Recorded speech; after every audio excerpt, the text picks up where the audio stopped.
Commissioners of the City of Tarpon Springs on Tuesday, December 17th, 2024 at 6:30 PM. City Clerk, roll call, please. Mayor Kulyas, Here. Vice Mayor Colianis, Here. Commissioner Eisner, Here. Commissioner DiDonato, Here. Commissioner Banther. Here. Tonight's invocation will be given by Pastor Cody Bracy of New Spring Church. Please stand and remain standing for the Pledge of Allegiance. Let's pray. God, we thank you for this holiday season, that it reminds us of your love, of your grace. We thank you that these holidays also provide a much needed rest for most of us, as the last few months have been hard, challenging, strained. God, we pray that the people in this room, the people of the city, get a chance to be with loved ones, be reminded of your love, be reminded of their family's love. God, thank you for this city. Thank you for the neighbors, the businesses, the churches, the first responders, and the city workers that make this city so great. We give you thanks and we give you the glory. Tonight, we offer ourselves to you to build with us and to do with us as you will. Relieve us of the allure of self, that we may better do your will. Take away our difficulties, that victory over them may bear witness to those that we would help of your power, your love, and your way of life. May we do your will always. In your name we pray. Amen. Amen. I pledge allegiance to the flag of the United States of America, and to the republic for which it stands, one nation, under God, indivisible, with liberty and justice for all.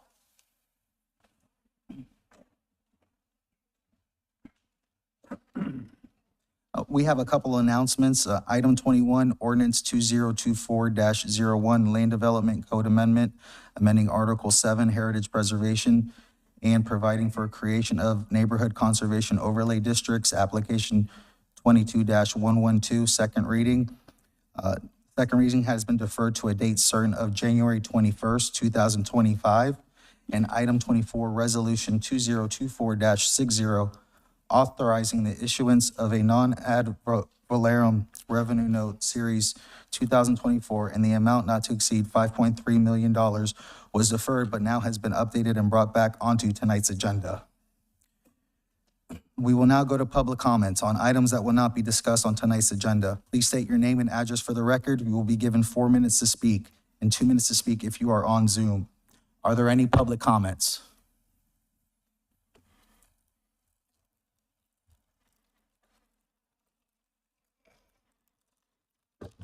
Good evening. Peter Delacus, 514 Ashland Avenue. Going to give a little reading from Proverbs 12. Whoever loves discipline loves knowledge, but he who hates correction is stupid. A good man obtains favor from the Lord, but the Lord condemns a crafty man. A man cannot be established through wickedness, but the righteous cannot be uprooted. The plans of the righteous are just, but the advice of the wicked is deceitful. The words of the wicked lie in wait for blood, but the speech of the upright rescue them. Wicked men are overthrown and are no more, but the house of the righteous stands firm. Man is praised according to his wisdom, but men with warped minds are despised. Better to be a nobody and yet have a servant than pretend to be somebody and have no food. So, a couple of things. The city's really looking good. Everybody who's worked hard, you drive around, you drive by the landfill on Mears Mango, and that stuff is almost all gone. I was there last week. Within 2 days, they mulched, I couldn't tell you how many tons of wood and big 18-wheel trailers with open tops. They were just pouring the mulch in there, pouring it in. So it comes back to me again of a vision I have. And I've shared it, and I'm going to share it again. Buy the Stauffer property. On the water side, you put your boat access, you put your parking for trailers. On the north side, there's two, not only on the north side of the main parcel, but on the north side of Anklet Road, there's also another parcel. We go into private partnership with a company that handles lumber, mulching, wood products, paper products. We lease them a portion of the land for them to set up an operation. We move the landfill, all that stuff out there, and we process the wood. When I was there last week, I spoke to the gentleman there, and he said, everybody around the county loves us because we're taking it, we're processing it like crazy. Last year, if I remember correctly, we spent over $350,000 to pay someone to take the mulch away, the wood away. That is a resource, a natural resource Tarpon Springs grows. We can make money off of it. We partnership with somebody who will process that wood. Some of those trees that were out there, you could get 10, 15 2x4s, 8 feet long. Paper products, mulch. They sell it, we get a percentage back on what they make and the lease payments. Plus we have our waterfront to do a marina boat launch. That's what vision looks like. And I've said it before, it can be done. Just takes the will and determination. Lastly, about what's been happening over the last month or so with the cleanup such, we have to give credit where credit is due, and I'm going to say it now. Thank you, Mark LaCourse. Because over the years, he has prepared us and he has trained his people, and they work like a machine. Nothing personal, Mr. Rudd. I'm sure you got a learning of what happened, but it would have worked without a city manager because they know what to do. Thank you for your and comments, they're sir. Efficient in doing it. Thank you, guys. Thank you.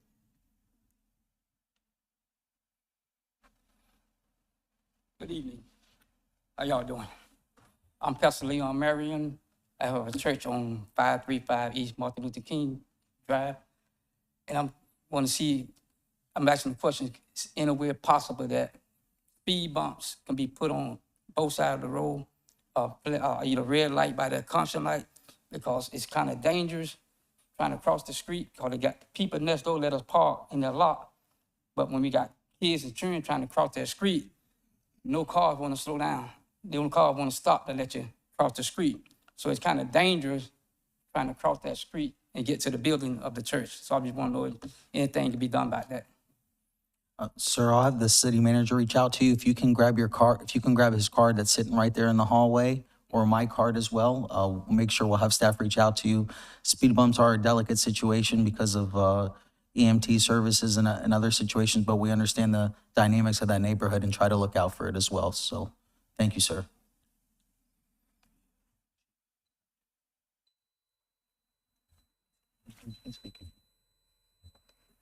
Mayor, actually, Chief can give us an update on that. We are addressing that intersection. We've actually been working on that. I think Corporal Boone tried reaching out to you and left you a message to call you. But we've been working and looking at getting pedestrian crosswalk signalization in there to help with that area right there. And also down a little further near the CAP Center. So we're going to be putting in two different locations on MLK there, just like the one over at Levis, where you can press it and it'll be flashing. So we're working with Tom Function and the crew on that.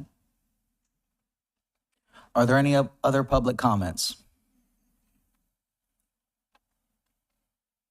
IT, are there any Zoom comments?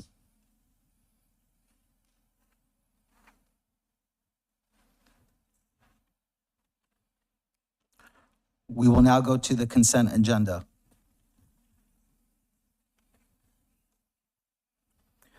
Item 1A, attorney fees, Johnson Jackson P. LLC, invoice 13936.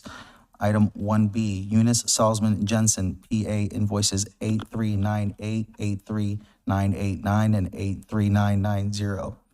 Item 1C, Dickman Law Firm, invoices 6569 through 6589. Item 2A, special events, First Friday, Tarpon Springs. 2B, Second Saturday Market 2025. Item 3, satisfaction, release of liens. Item 4, approve election contract with Pinellas County Supervisor of Elections. Item 5, drug recognition expert, DRE call-out agreement, project number M50T-2025-00230, DOT contract number G3357.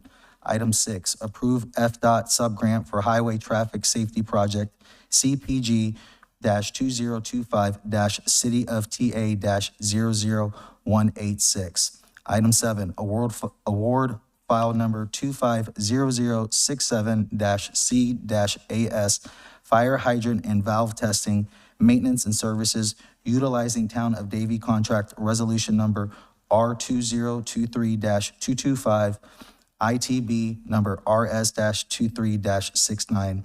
Item 8, increase file number 250029-N-JL, single source purchase of rental of 20 bypass pumps. Item 9, renew file number 220001-Q-JL, maintenance of public restrooms at the Sponge Exchange. Item 10, increase and extend file number 190139-C-CM, utility call center support services, utility billing, Florida Municipal Power Agency, RFP number 2018-214 to ENCO Utility Services. Item 11, increase file number 250013-N-PH, Geographic Information Systems, GIS, ESRI, Small Municipal and County Government Enterprise License Agreement, SGEA. Item 12, award renewal of file number 220131-C-JL, Automotive Parts and Supplies utilizing Omnia Partners contract number R211201. Item 13, award renewal of file number 230155-C-PH, HVAC equipment, installation, service, building control systems, and related products and services utilizing National Cooperative Purchasing Alliance, now Omnia Partners, contract number 02-123. And item 14, renew file number 220023-Q-AM, mangrove tree trimming. Commissioners, are there any agenda items that you would like to pull?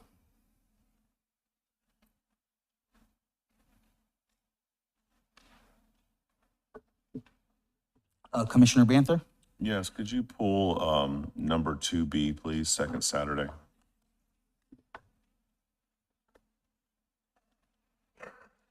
Commissioners, are there any other agenda items? Okay.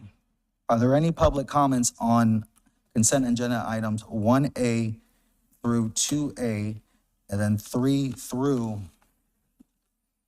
14? Are there any public comments? Evening, Peter Delakis. Couple of things. First, with 1B and 1C. On the 1B, the Union Salzman's, if you look at page 3, down at the bottom, expenses, there was a process server for $103. And then when you look at Mr. Dickman's invoice under Hinton, I'm not sure which number it is, but at the bottom, there's a process server for $303. So I'm wondering, should Mr. Dickman contact Mr. Salzman to get the same process server as to why that's 3 times as much? Now, secondly, with number 5 and 6, I applaud our grant writer for getting these grants. These are useful. The only other thing I didn't notice, but these grants are going to require a lot of administrative time follow-up. So are those costs reimbursable through the grants as far as, the cost of administrating those grants? And if so, in the future, as we take grants, I would like to see that we kind of look at that as a factor. So when we're evaluating grants, we can actually evaluate whether the grant is fully worthwhile. So you don't want to get a grant for $33,000 and it costs you, I don't know how much more, but it's a way to look at your grants in another fashion. Other than that, I thank you for your time. Thank you, sir. Are there any other public comments? IT, are there any Zoom comments? If anyone online has any public comment, please raise your hand and you'll be allowed in to talk.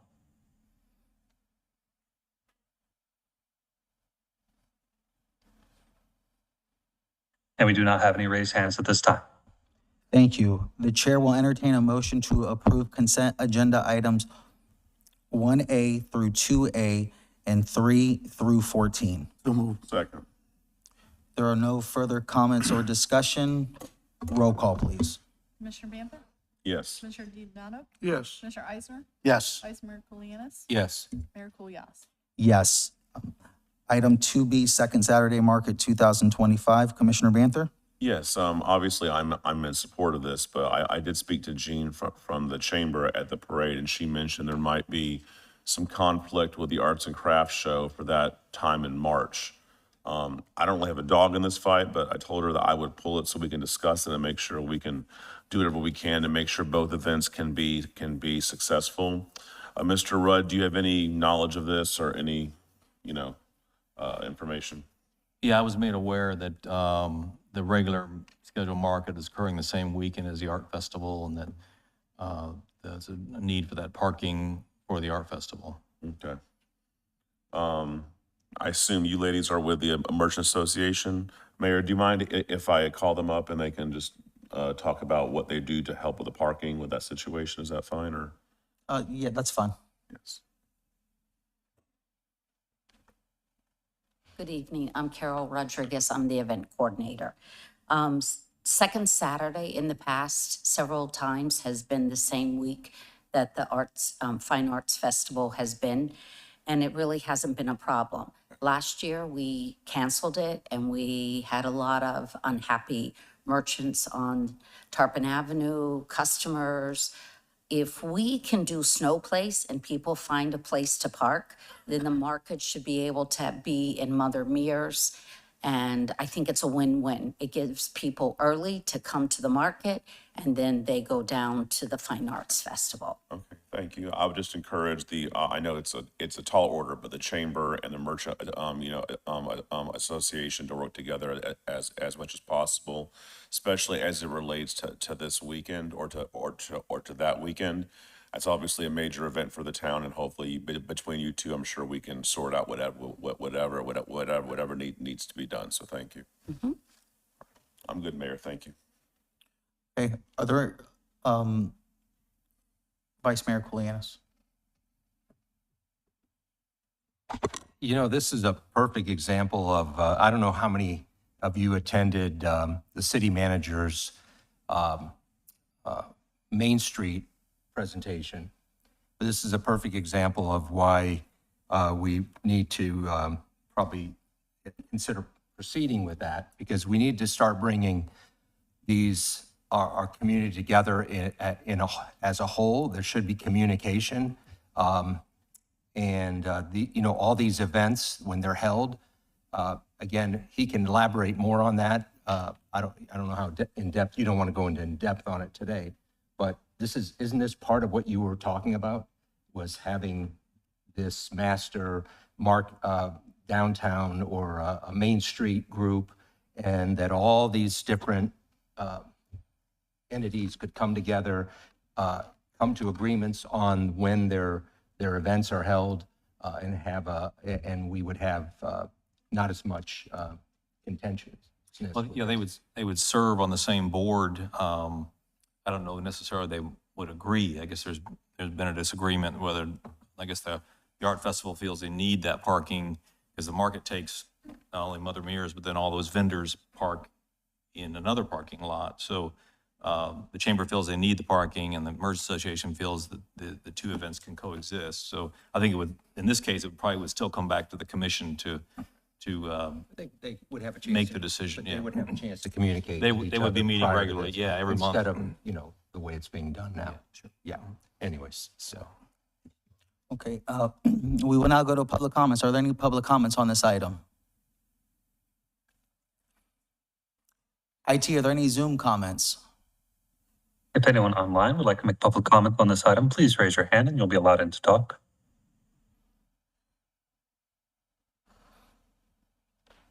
And we do not have any raised hands at this time.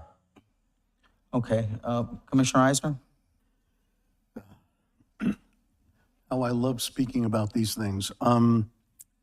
So I support, the merchants on every event that you do. I volunteer my time at the art festival, not just one day, but every day and all day.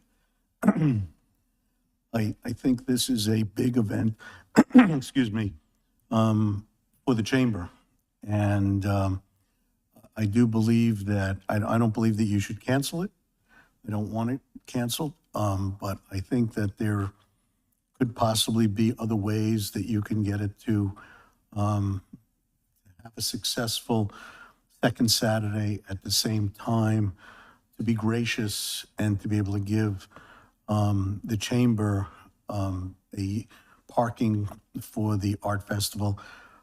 It's very difficult to have somebody change, where we have a second Saturday, and meanwhile, the people are trying to set up for the art festival. I know that's early in the morning.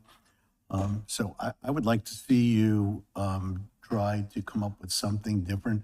I know you do the second Saturday every single week, every single month, rather, sorry. And I show up at all of those too, because I support it. But I honestly cannot support it on this particular case, because this is their once a year deal, while you have 12 of these. So, I mean, I don't know whether you can work out a deal where you go to another location, but that's at least, if I have to play King Solomon, that's the way I would like to go. And yes, I will still be there for the 3 days at the gate, taking money for you and helping out I'll be taking out money for them, but I help you too, so I just think you have to have a little bit of give and take. And I need you to do some give for this particular item. That's up. Not at this point. So that's Commissioner Banther? Yes, again, I don't want to belabor this in our last meeting of the year, but this is a prime example how we have to do whatever is possible, and hopefully the city manager's initiative of this Main Street idea, we have to get you two to start to come together. You both do great things. I mean, the chamber's been around forever, and the Merchant Association has done absolutely phenomenal events for the town. But I don't feel comfortable also when it comes to the city commission. Yes, we have to approve as to location and permitting, but it should not be under our purview as far as if one organization is doing an event that particular weekend, then this one can or should move it. So I mean, I would imagine with the precedent we have that both can be on the same day, as has happened in the past. But I would encourage both organizations to work together outside of these chambers and start working together so you can do these things together and be more successful and not have to have it come up here. But I don't have any opposition to approving that day in March. I would just ask that, you all start to work together and see how maybe there's compromises on both ends that could help you all out. Thank you. Okay. I'd like to support every event but that second Saturday in March, for the sole reason that it is the weekend for the Fine Arts Festival. It's the 50th anniversary. It's the Chamber's biggest event all year long. We need to recognize that as a board. We have all these events put in underneath the year right away. So we look at it all. Could have easily been approved by the way, but I'm not going to support the second Saturday. I will support a third Saturday. I'll support a fourth Saturday in March to help supplement that difference. But I want the center of attention in Tarpon Springs that weekend to be, in fact, the Fine Arts Festival, all 3 days. So there are no further comments. The chair will entertain a motion to approve. consent agenda item 2B, amending that the second Saturday in March be allowed to happen on either the third or fourth Saturday in March. So moved. Second. There are no further comments or discussion. Point of order. Just point of information. So, so what we're voting on is they're not going to have the second Saturday. They're not going to have that date. They're going to have an option to have it on a third or a fourth.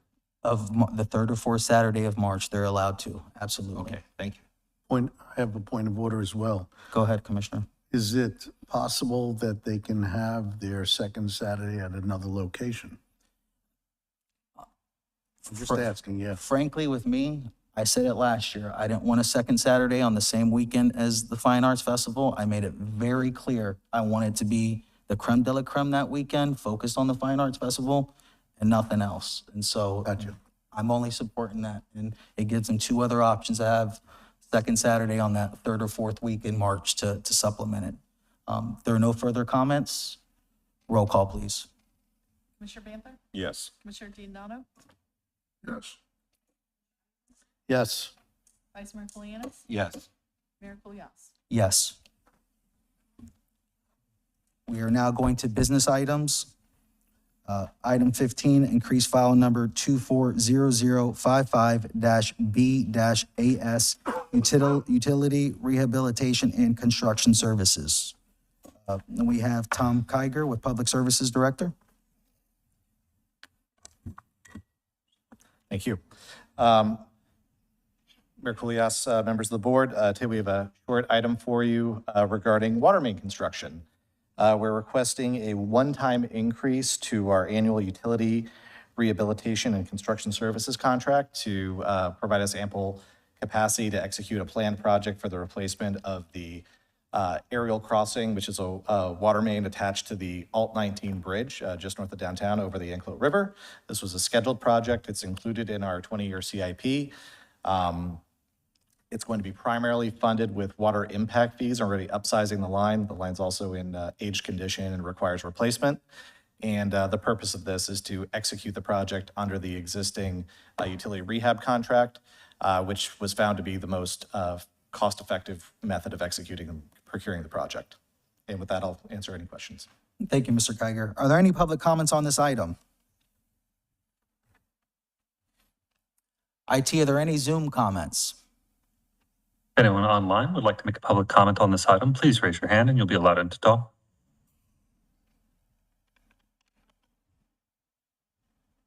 And we do not have any raised hands at this time. Hearing none, the chair will entertain a motion to approve item 15, increase file number 240055-B-AS. So moved. Second. There are no further comments or discussion. Roll call, please. Commissioner Banther? Commissioner Banther? Yes. Commissioner Giordano? Yes. Commissioner Eisner? Yes. Vice Mayor Colianis? Yes. Mayor Kulyas? Yes. Item 16, award invitation to bid ITB file number 250032-B-JL, Tarpon Springs Fire Station number 70 construction. And we have Procurement Director, Ms. Janina Lewis. Thank you, Mayor. Good evening, Honorable Mayor, Commissioners. What you have before you is the staff recommendation to award the bid for the new fire station construction, Fire Station 70. We're recommending the award go to Erickson and Lindstrom Construction Company for the amount that you see in the board memo. This also includes the 4 alternates that we bid out along with the project and a contingency amount of $300,000. So back in October, we brought to you a qualifications request that you had approved so we could send this bid out to 3 selected vendors. We heard back from the 2 vendors, and the result was Erickson Lindstrom was the best value for the city on this construction project. The proposed facility will be constructed on the vacant lot near Fire Station 70. The existing fire station will also stay open at the same time during construction, so hopefully it will not interfere with construction activities. The new facility will consist of 3 vehicle bays and fully functional operations facility designed for a 24-hour operation, including storage, the bunks, dining, meeting, recreational, and administrative spaces. And with that, I will turn it over for any questions. Thank you, Ms. Lewis. Are there any public comments on this item?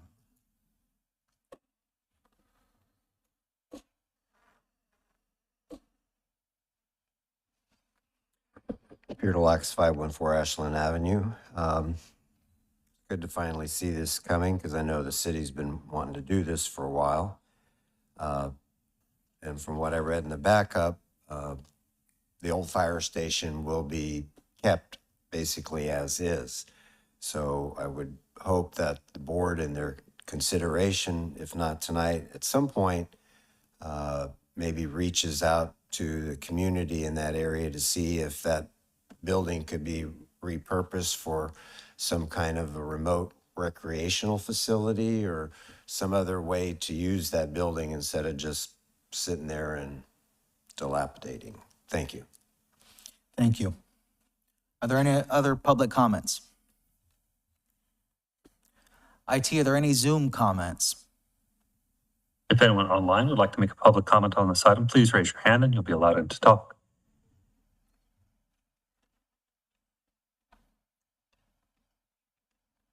And we do not have any raised hands at this time. Thank you. Hearing none, the chair will entertain a motion to approve item 16, award invitation to bid ITB file number 250032-B-JL. So moved. Commissioner Eisner, is your light on? Yeah. Go ahead, sir. Well, mine was too. It wasn't a crucial thing. Yeah, I just wanted to say that this couldn't come fast enough for me. When I first was a commissioner, I did take a tour of the facility. It was probably a good build at the time. I remember them telling me, I think there was some of the firemen actually did most of the keeping up to actually keep it working. And, you know, the time has come. These are our first responders, and I saw the sleeping facilities and the kitchen was okay a little bit, but everything else really was in real desperation need. You know, back in the day, we didn't have men and women sleeping in the same location. We didn't have women in the fire department at all. So I'm hoping that this improvement really gives them a feeling that they're looked upon from the city as a value, which they are. But you have to give them the supplies in order to do the things. So I thank you much. I'm glad it came in under 6. I'm hoping it doesn't go over 6, but what could you do? So thank you for what you have done so far. And thank Chief Scott. You let them know I was behind this from the beginning. I saw it with my own eyes, and they need this. They really do. So thank you. Thank you. Commissioner Banther?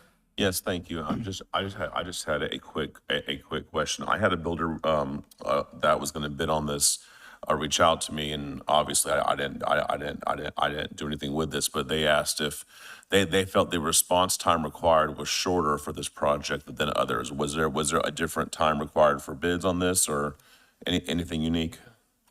No, there was not. We did the pre-qualification that went out for 30 days. We down selected to the short list of 3, and then we sent it out to the 3. And originally it was a 3-week span, which is in our procurement guidelines, 21 days. At that time, we have questions. So whenever there's a lot of questions that may affect the bid, I give an additional 10 days. Okay. So they had, a month. Okay, thank you very much. Yes, sir. Thank you. Vice Mayor Polianis? I have a Ron Herring question. Ron? Can Ron come up?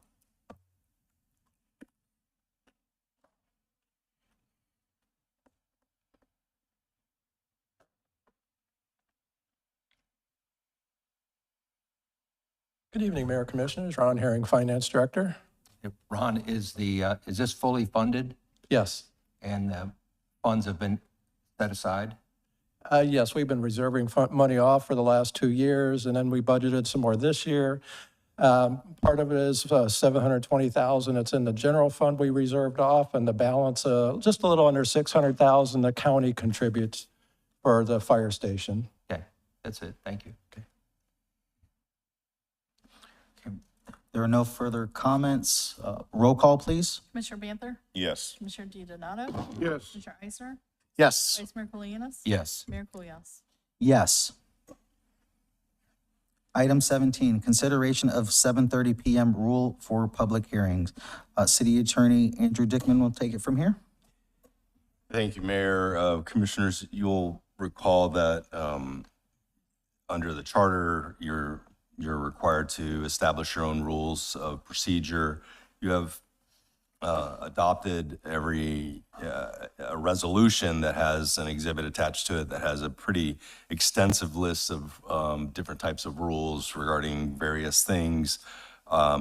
You're required, you're supposed to be looking at it once a year in the middle of the summer. However, obviously things came up during the summer that made it not appropriate probably to review all of these. My office has gone through and done an initial review and provided some feedback to the clerk and to the manager to look at. However, one of the things that we think that you can handle, well, the way that you need to handle it, first of all, is because it is a resolution. It's adopted by resolution, so it needs to be amended by resolution.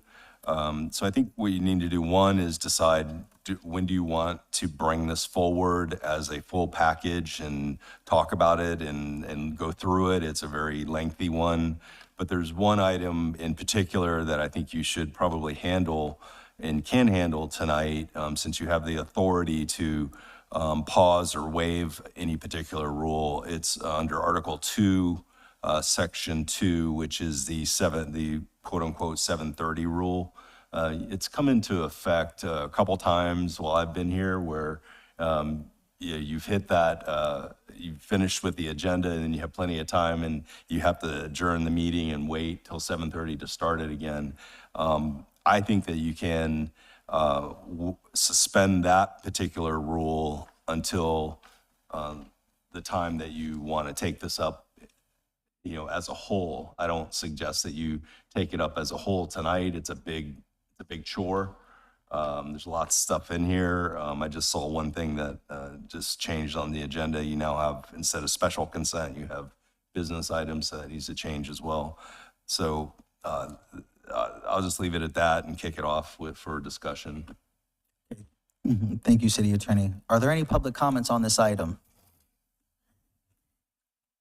And while Peter's coming up, let me just mention, with regard to the 7:30 rule, you all have the power to request a time certain on things. Like if there's something really important that you feel that it's important to have a time certain so the public can be here, because I imagine that that's why that was set up for that.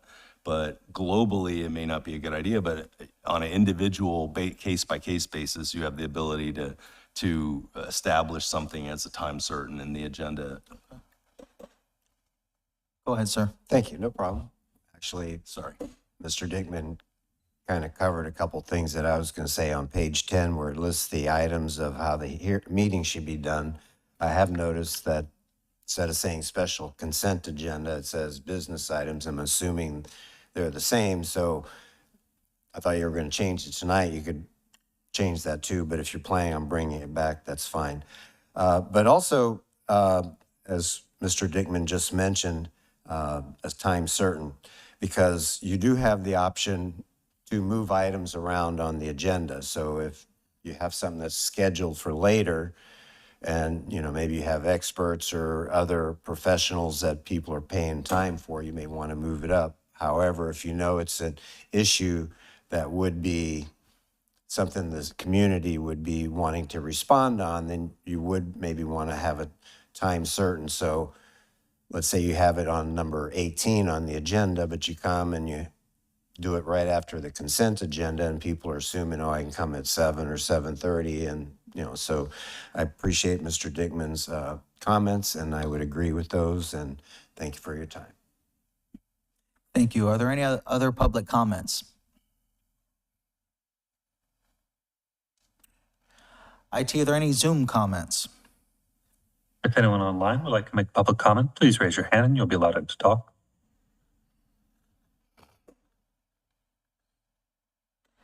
And we do not have any raised hands at this time. Thank you. So since this is a consideration, we're going to get some discussion to see how this commission wants to proceed forward. Commissioner DiDonato, your light was on first. Yeah, as soon as I've been the one that complained the most about this. I just see us losing time, and I don't know why we have to do that at this current time. And I would reiterate what former Commissioner Delacus just said.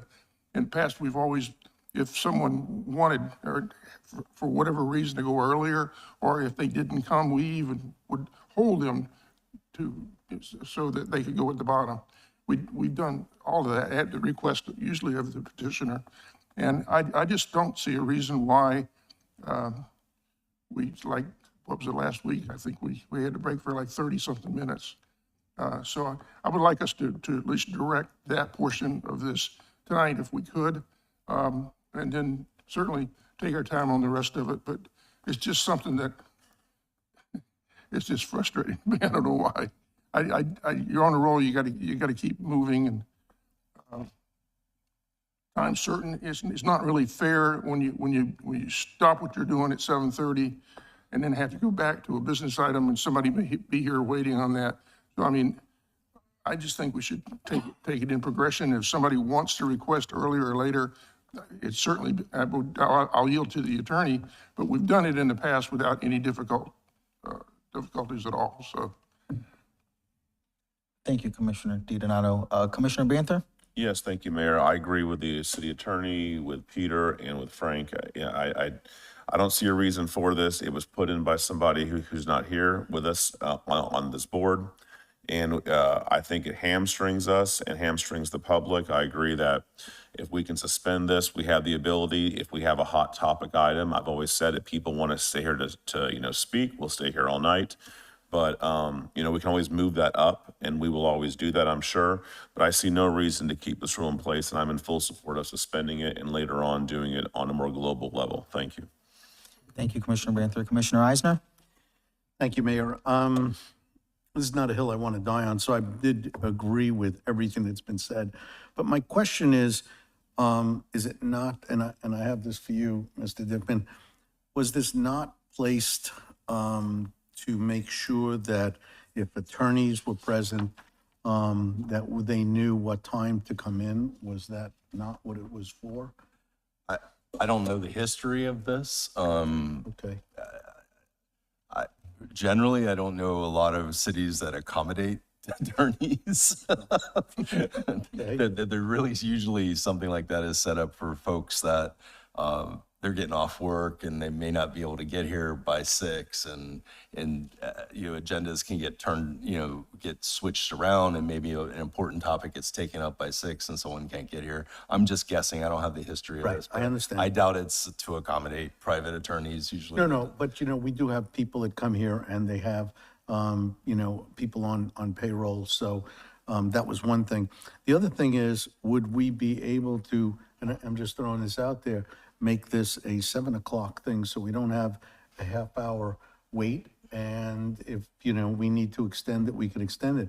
But this way, most of the delays that we've had where we had to have a break was half an hour, 20 minutes, so we could change it to 7 o'clock, and and then we can handle that resolutions and ordinances at that time, and then go back. So that's without getting rid of.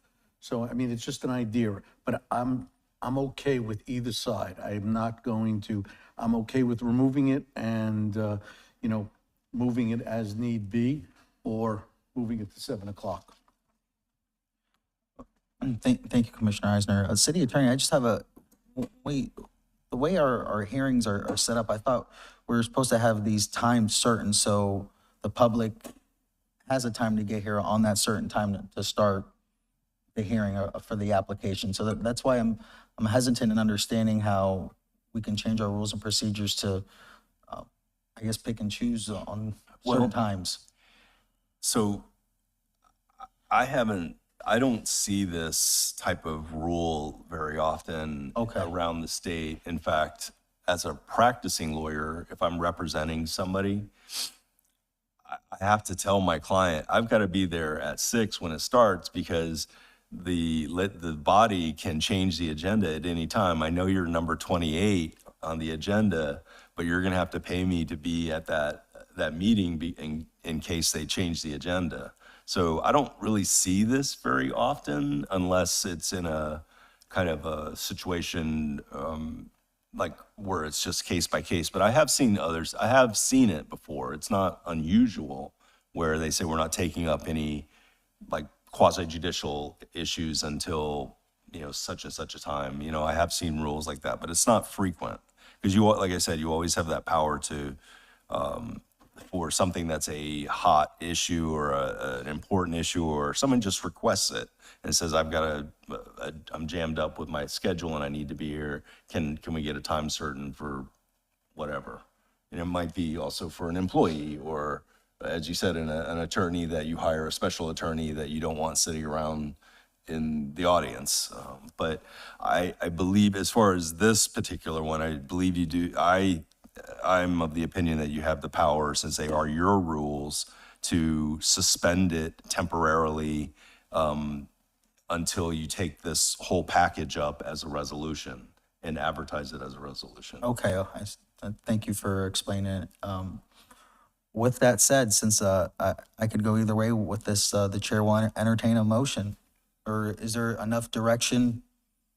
There's enough direction for you to be able to move forward and come back in the future? Well, I think you do need to vote on suspending this rule, this particular rule. So it's Rule 2.8 under Article 2. And I think you need to vote, since it is they're your rules, I think you do need to vote that you're going to suspend the 7:30, call it the 7:30 rule. And that way it's not going to be enforced and you won't have to stop your meetings until, you know, I'm hoping that we can get this back to you as in the form of a resolution in a month or two. So it's not going to be that long. So moved. Second. Well, We didn't make a comment. I didn't move. Well, I appreciate it because I was trying to write it down just. Suspend the 7:30 rule, I guess, is the motion. So are you saying it would be a temporary suspension? Yes, sir. Okay, so you want me to make that motion? Temporary What do you- suspension of the 7:30 rule. The motion's been second on the floor, so. Yeah, but we don't know what it said. I didn't make, I'm not allowed to make motions. Nobody made the motion, they just was a first and second. Well, in this situation, well, then somebody will have to withdraw the motion. Didn't you say so I'll moved? withdraw the second. Okay. Frank, do you want to amend your motion? I didn't catch why I should withdraw it, but if you could explain that to me. So the motion would be, I move to suspend the 7:30 PM rule in the Board of City Commissioners rules. Temporarily To me, suspend. that's very similar, but I'll accept that as a motion. Okay, that's. And I'll still second it. There are no further comments or discussion. Roll call, please. Commissioner Manther? Yes. Commissioner DiDonato? Yes. Commissioner Eisner? Yes. Vice Mayor Colianis? Yes. Mayor Kulyas? Yes. Item 18 is discussion of mayor commission salaries, and this was the item I brought forward with the city manager and asked here in the near future to collect some data and bring forward. We have some similar comparisons to other local municipalities in the area, as well as a document, a chart that was given to us by the Florida League of Cities that has all the data relating to commissioner salaries and city budgets and et cetera. And so I first want to be clear, this isn't, I wasn't expecting a motion in any way whatsoever for us to increase our own salaries, especially during this 3-year term. I was looking towards the future. And as a commission, there's a lot of experience up here. You've seen past commissions for many years, plus currently as well. We're just looking to try to change the political landscape, hopefully in the future, and somehow make it a little bit more interesting one way and another. And so I wouldn't even approve us raising our own salaries during this 3-year term coming up for us, as well as the other two commissioners. But I am interested in, hopefully in the future, us coming back together as a commission for a consideration of a salary increase for all 5 board members to potentially even start 3 years from what would be April 2028. So that's where I was going with this. And so with that said, we'll go to Commissioner DiDonato. I'm not concerned, as you said, either way, but I will, just for giggles, I'll tell you that the mayor's salary today is the same as it was 20 years ago. I don't care. I don't do this for money. I do this because I love the community. But I think, Mr. Mayor, what you said has merit, and I think sometimes you can spend a lot of time doing this job. So I think it should be looked at. That's all I'm trying to say. But when you've been the same for about 20 years, I think it's time to maybe consider it, but you don't have to do that for me. I'm just throwing that information out there. Thank you, Commissioner DiDonato. Commissioner Banther? Yes, Mayor, thank you. We've, I'm sure like, Frank as well, in the past boards I've been on, we always discuss this. Usually it's discussed at like the final meeting of a board, and the outgoing commissioner proposes it as an olive branch, and everyone says, no, thank you, but appreciate the thought. And we're always compared to Oldsmar and Dunedin, and I see we're a little bit below Oldsmar in pay, but we get benefits and they don't. Dunedin, we're a little bit, we're, commissioners about $3,500 below. They do get insurance. Maybe look to Dunedin as our next example, as we're bigger than Safety Harbor and we're bigger than Oldsmar. And for me personally, obviously, the money is not the issue. I will say the access to the health insurance plan is a huge benefit, especially for me, who I'm self-employed. And my health insurance bills, as far as the private plan I have, is very expensive. So having the option to buy into the city plan for me is more than I could ever ask for as far as compensation for what I do. So I think we need to look at not only the pay, but also the benefits, because if you just get, there's some here that get paid a lot, but they don't, I shouldn't say a lot, they might make a little bit more, but they don't have the benefits we have. So, as far as my position, I'm obviously good with what we make and our benefits, but I think if we're going to mirror somebody, and we have to raise it eventually, like Frank said, it's been the same for 20 years. You adjust for inflation, and it's just laughable. But I think looking towards Dunedin and just being a little bit below them is probably our sweet spot. They're the next city closest to us that's a little bit bigger.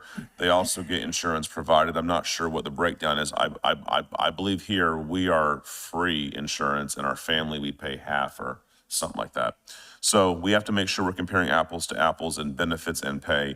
But I would down the road when we make a decision, I would look to Dunedin as kind of our guiding post. And you're never going to have a salary here to it. People always say, well, if you had a true salary, you would attract more people. That's just not reasonable, obviously. We're not going to be making $60,000 here on this board, right? But I think for the board that's going to be seated in 3 years from this April, if there's going to be a move made again, I would look to Dunedin as kind of the barometer. Thank you. Thank you, Commissioner Banther. Vice Mayor Kulianis? I've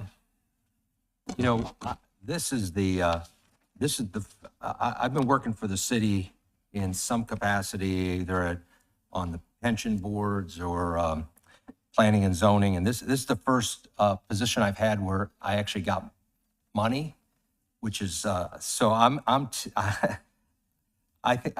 looking at these numbers here, and unless I'm wrong, we are fifth on this list, if you exclude St. Pete, because that's a whole nother game there.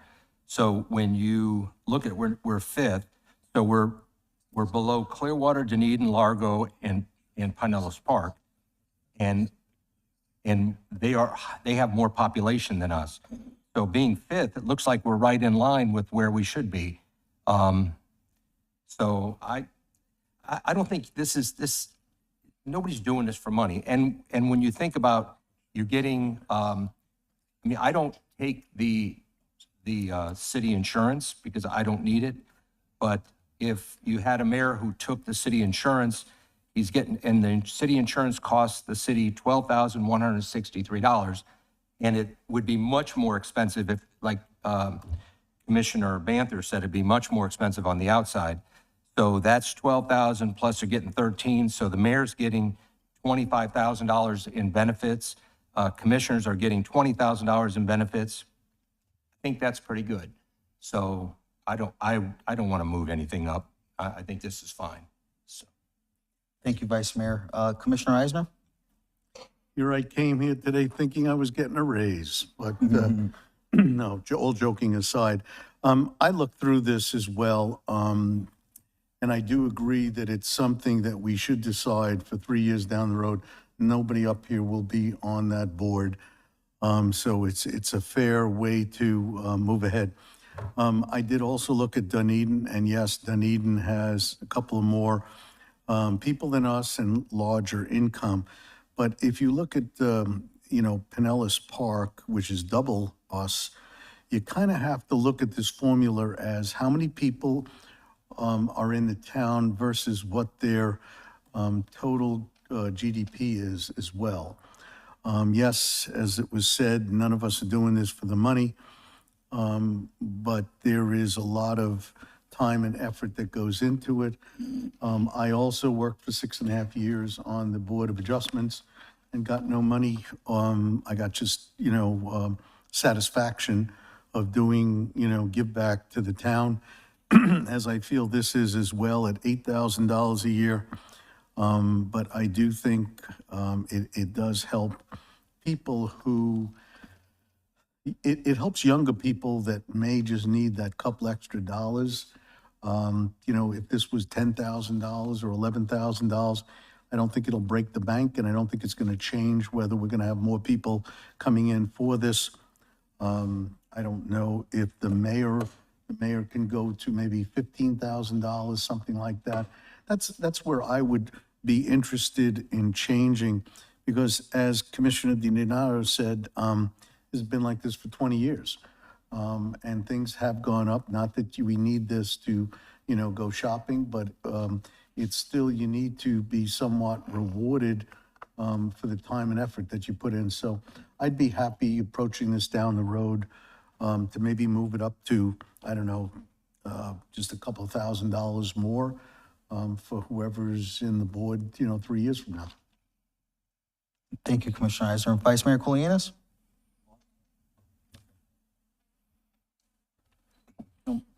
Well, I just wanted to bring this forward. I'm trying to think of, excuse me. Are there any public comments on this item? Thank you, Mr. Delacos.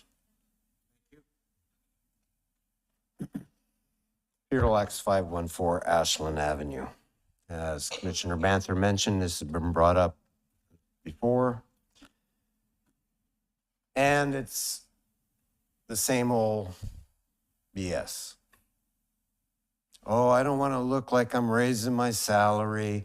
No. 3 years from now, there's no effect, no reason that we haven't seen that raising it $2,000 or $1,000 is going to make a difference. Well, if it's been 20 years, we haven't had any chance to see that. And let me give you an example. This past election season, we had 4 seats open. 4 seats. To be honest with you, I'm embarrassed that there's only 1 seat that's got an election. You want to incentivize younger people, other people. I would say, be honest with you, right off the bat, $1,000 a month for a commissioner, 15,000 or 17, somewhere in that range for the mayor, and not 3 years from now, by the time the next election. Because you're going to have 2 seats open. Where's the incentive? You all know it takes a lot more time to do what you do between the meetings with the city manager, Jane Niffen, Renee, the city clerk, Chief, Bob. A lot of time. So I would say $1,000 a month for a commissioner, $1,500 a month for the mayor. Yeah, the benefits are nice, but one other thing kind of a down the road thing that you might consider how you're helping your employees in a sense.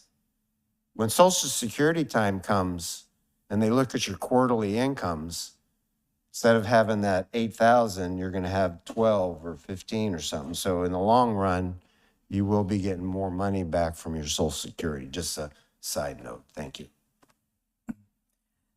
Thank you, Mr. Delacos.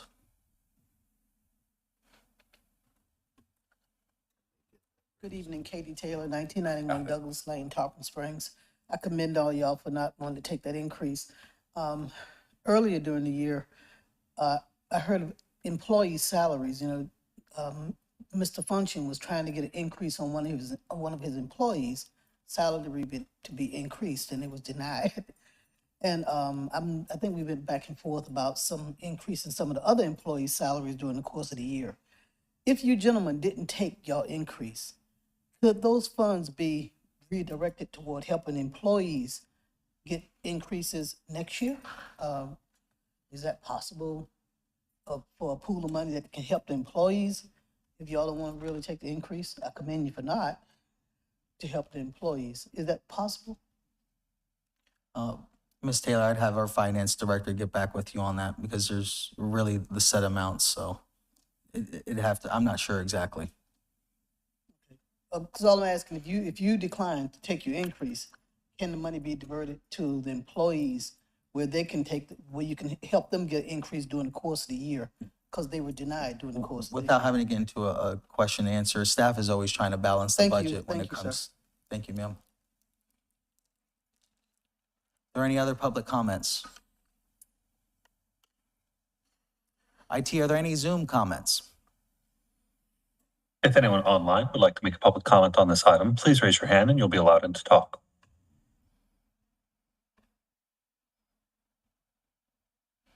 And we do not have any raised hands at this time. Okay, thank you. Well, as I stated, I wanted to bring this forward as, even commissioners have stated, this has been something that hasn't been changed in 20 plus years.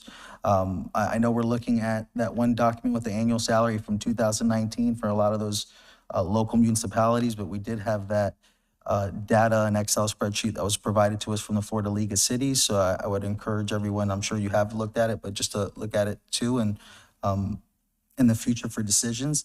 And yes, we do have health insurance, and I'd like for us to advertise it in the future when we're letting people know that, hey, these positions are up for office, and we really don't advertise it as much. So I'm someone who takes advantage of it too, and so I would, it's a big benefit actually to anybody running for office. But at the same time, there's part-time pay for part-time work, and when you get so involved with it and you're moving around and you're wanting to make a difference for your community, there are people who love this community who aren't going to get involved because the juice isn't worth the squeeze. And no, I don't think, $4,000, $4,000 or $5,000 added to each salary is going to make a difference right away. But, you got to get more people involved. And I think there are people out there who can do this job better than us if they're actually compensated just a little bit better, because they have that same love for town as we do. So it's something to consider in the future. The goal is to just try to change things, incentivize more people. I've spoken to some staff here and there, and so they understand that, incentivizing a different landscape of people in the future is what my ultimate goal is. And so, and as Mr. Delacos said, we had 3 walk-ins, and it shouldn't be like that. It shouldn't be like that for office here in Tarpon Springs. Either the people trust us or they're just not interested in running. So I'd like for us to consider, 3 years from now, possible increases to between $12,000 to $13,000 per commissioner and to $17,000 to $18,000 for the mayor, including whatever current benefits are already there. So just something to consider from me in the future, potentially as an agenda item be brought up. But with that said, I guess, this was the discussion, and in the future, there is something to be made, we'll bring it forward to you, City Manager, okay? Thank you. Okay, we are now going to our 7:35, so we're going to our ordinances and resolutions, which public hearings begin at 7:30. And we are now going to, item 21 was deferred. Did we just suspend the? Well, I guess it was. Oh, we did posted suspend tonight, it. so we- These were advertised. Oh, yeah, it's different. A lot of improv going on right now, but we're gonna take a 10-minute break, and we're gonna come back at 7:45. Meeting in recess till 7:45.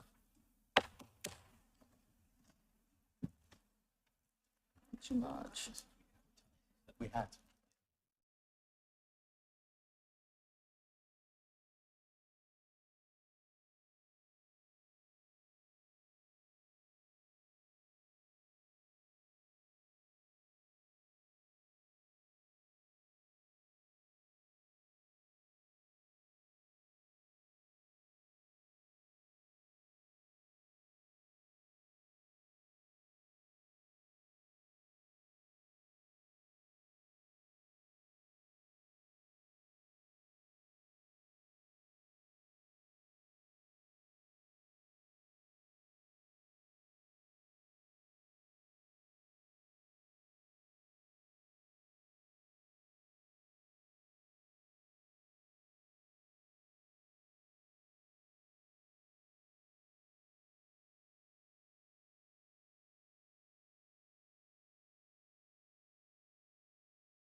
Ordinance 2024-11, ordinance of the City of Tarpon Springs, Florida, vacating and abandoning a utility easement of 2334 square feet, more or less lying within lots 12, 13, 14, 15, 16, 17, 18, 19, and 20 of Blocks 2 of Revo Alto subdivision and located at 705 East Live Oak Street, providing for conditions, providing for findings, providing for recordation in the public records of Pinellas County, and providing for an effective date. Thank you. Right now, this is a quasi judicial hearing. City Attorney, can you go over the quasi judicial? Yes, sir. proceedings? I'd be happy to. First and foremost, you're quasi judges, so what your job is basically to apply any competent, substantial evidence that you hear tonight from experts, including your professional planners, apply it to the criteria that's in your code. As a procedurally, you also have to disclose, you have to swear in all the witnesses, and you have to disclose all in any ex parte communications before you get started. So, and at the end, again, you weigh the evidence that you hear against the criteria, and that's how you make your vote. Thank you. We will now swear in anyone that will be speaking on the application tonight.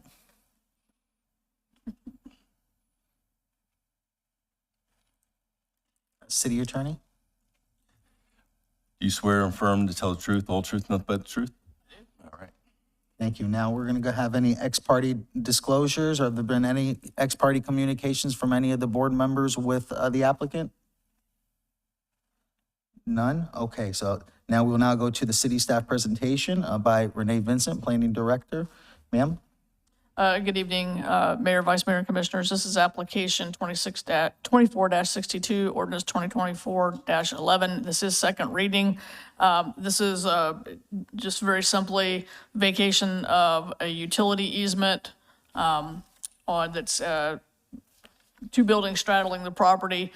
There's been no, you did review and approve this on first reading. There's no new information to be entered into the record for second reading. And staff recommendation is to approve as presented in the staff report, the presentation, and the agenda backup. Thank you. Thank you, Ms. Vincent. Does the board have any questions for staff? Okay. Does the applicant have any questions, want to cross-examine the staff? Thank you. We are now going to the applicant's presentation. Sir, would you like to present or say anything?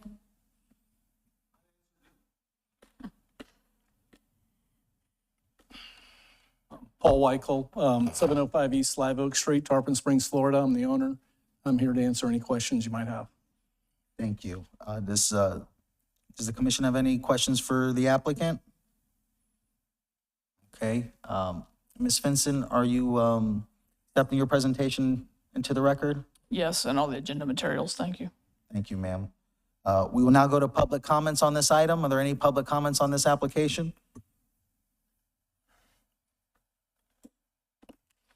Okay, and since the applicant has the opportunity to rebuttal, but there's nothing to be said at this moment. So with that said, the chair will entertain a motion to approve ordinance 2024-11 PJW Properties LLC. So moved. Second. Second. There are no further comments or discussion. Roll call, please. Commissioner Banther? Yes. Commissioner DiDonato? Yes. Commissioner Eisner? Yes. Vice Mayor Colianis? Yes. Mayor Kulyas? Yes. Item 23, Resolution 2024-55, calling for March election and ballot language. City Attorney, can you please read the title? Yes, sir. This is Resolution 2024-55, a resolution of the Board of Commissioners of the City of Tarpon Springs, Florida, calling for the municipal general referendum election to be held on March 11, 2025, for the purpose of electing a mayor and 2 commissioners to serve a term of 3 years each, and 1 commissioner to serve an unexpired term of 1 year, providing for establishment of the ballot title and substance for 23 referendum questions sponsored by the Charter Review Commission, amending the city charter, and 1 charter question sponsored by the Board of Commissioners, amending the city charter, providing for said election, submitting said referendum questions to the voters, providing for notice to the supervisor of election, and providing for the effective date hereof. Thank you, City Attorney. Are there any public comments on this item? IT, are there any Zoom comments? Online has a comment on this item, please raise your hand and you'll be allowed in to talk.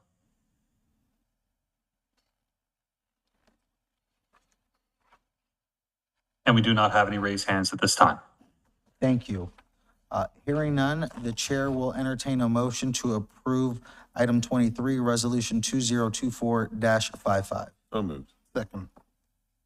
There are no further comments or discussion. Roll call, please. Mr. Banther? Yes. Commissioner DiDonato? Yes. Commissioner Eisner? Yes. Vice Mayor Colianis? Yes. Mayor Kulyas? Yes. Item 24, resolution 2024-60, authorizing the issuance of a non-ad valorem revenue note, Series 2024, in the amount not to exceed $5.3 million. And we have, first, our city attorney will read the title. Yes, sir.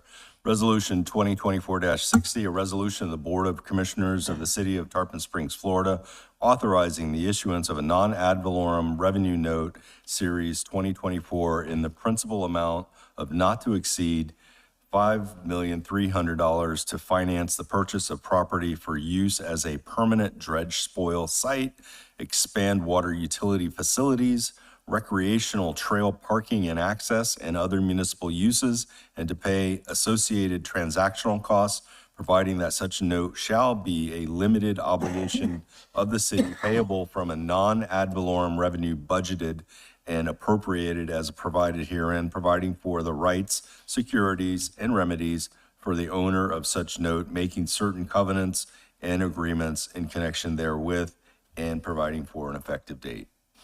Thank you, City Attorney. Our Finance Director, Ron Herring, can you just give us a little backup, please?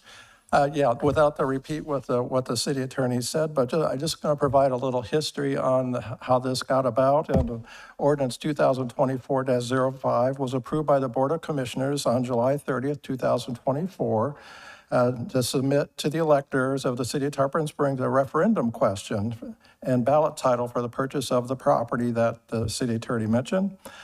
Also in that ordinance was, it gave city manager a direction with the board of directors, and he negotiated a price of $5.25 million. It also stipulated the funding for the land purchase would come from a 10-year debt obligation from general government funds. The referendum question went to the voters on November 5th, 2024. There were 13,068 votes cast.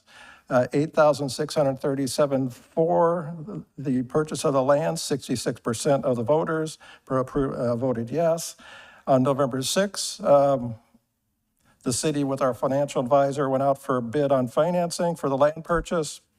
The city received proposals from 5 banks. TD Bank was selected due to the combination of providing one of the lower interest rates at 4.39%, but also the ability to repay the loan in 18 months, which would be after July 1st, 2026. Most of the other banks offered we couldn't prepay until after 4 years. Just to add on, I just want to thank Dwayne Draper with Bryant Miller for all his help with the bond counsel, and Jay Glover with PFM for his help as a financial advisor. And any other questions, I'm here. Thank you, Mr. Herring. Are there any public comments on this item? IT, are there any Zoom comments? If anyone online would like to make a comment on this item, please raise your hand and you'll be allowed in to talk.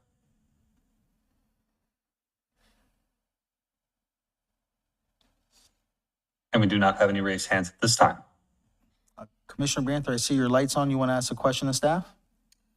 Yes, thank you. Ron, when was the last time the city took out this amount of debt? Can you answer that, please?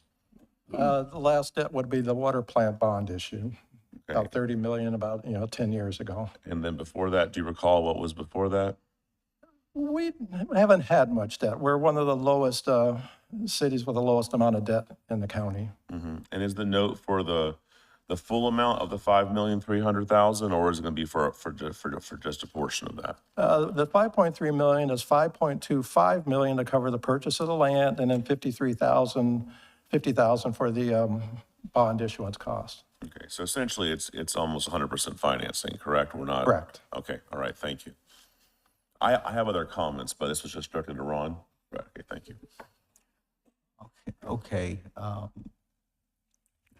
We've gone to public comments. Now, the chair will entertain a motion to approve item 24, resolution 2024-60. So moved.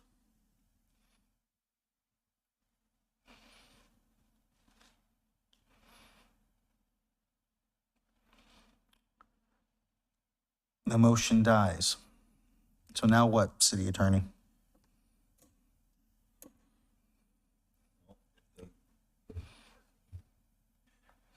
All right, so the motion was to approve it. It didn't get a seconded, so I think probably you should have asked for a motion to deny it.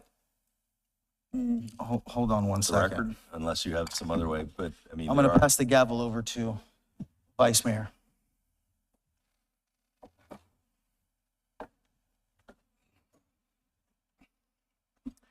I make a motion to approve item 24, resolution 2024-60.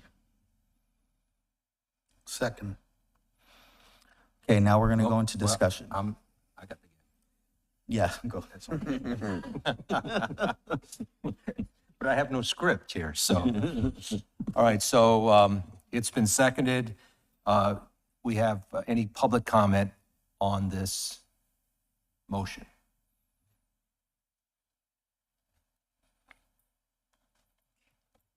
Katie Taylor, 1991 Douglas Lane. I'm just a little confused on what just happened by the mayor giving up the gavel to the vice mayor and then approving a $5.3 million purchase without, the vote died. So why did you move? Why did you do? Ma'am, without getting into discussion, as part of the Roberts Rules of Procedure, if the only ability for me to make a motion is to hand over the gavel to the second in charge. And so that's what I was trying to do. So But now what it's would really, happen, what would have happened if it would have died? Would have gone nowhere, but the mayor That's has, good enough the for mayor me. Thank has you. the privilege to be able to hand the gavel over to the vice mayor We're talking about so that he can make a $5.3 motion. million. So, We're talking about $5 million. well, dollars. we're going to have discussion on this. Okay, This is- thank you. All right.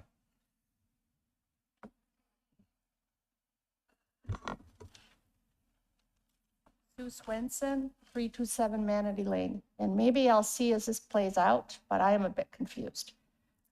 We voted for this, 8,000 to whatever it was, 6,000, 5,000. And we've have the loan or the bond. So what are we doing now? Or maybe this will play out. I'm just Thank you. a little bit Are you- confused, sorry. All right. Okay, so is there any further comment? Mr. Jump, is there any remote comments? If anyone online would like to make a public comment on this item, please raise your hand and you'll be allowed in to talk. And we do have a raised hand. I'll allow the first person in.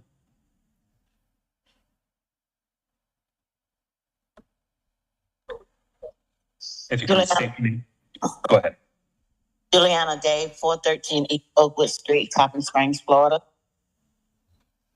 My question is, if the first vote died, why was not it completed?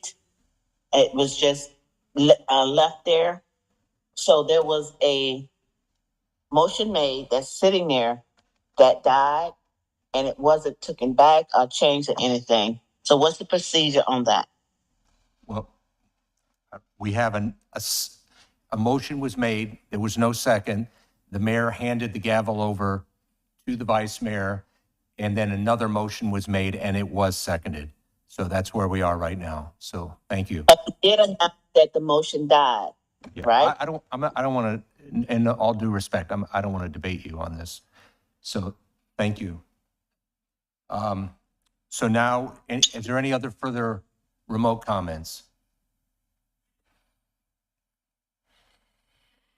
And we do not have any other raised hands at this time. Okay, so let's go to commissioner comments. Commissioner Banther? Yes, thank you. City Attorney, when this is voted on as it was and it passed, is it the public or the voters authorize the board to do it, or they say we shall do it? It's an authorization. You're here individually with your own opinions and your own vote. So there's 5 votes up here. Thank you. I thought that was important. That's important to clarify for the public, is oftentimes they think when it's voted yes, that we then must purchase it.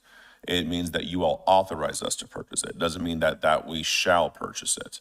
Me personally, I was not part of the commission that put this to the ballot, so I was not involved in all that led up to this. I could talk a lot about this, but I'll keep it short. It's very surprising to me. This is my, I guess, 7th year in office total. And, the things that the public will come to us on about wasteful spending, what's the city doing with these dollars? We just had a whole conversation about not raising our salaries. And then here we are talking about authorizing this board to accept a $5 million mortgage. And there's lots of things behind that. I personally just cannot support this. I battled with it. And I thought to myself, well, the public authorized us to, and that's the will of the voters. I know we have the right not to, but me personally, I just cannot support going into this much debt for this project. I just can't do that. I just do not see where that makes sense. I'm open to listen to my colleagues that were part of putting this on the ballot. They might have more information than me, but I can't in good conscience sit up here and put the city in $5 million worth of debt for that property. Thank you. Any other comments? I got my line on. Commissioner DiDonato? I was part of the group that voted for it. I did it because they've talked for 30 years about doing it. I, at that time, stated, and I'm going to say it again tonight, I've never liked the price.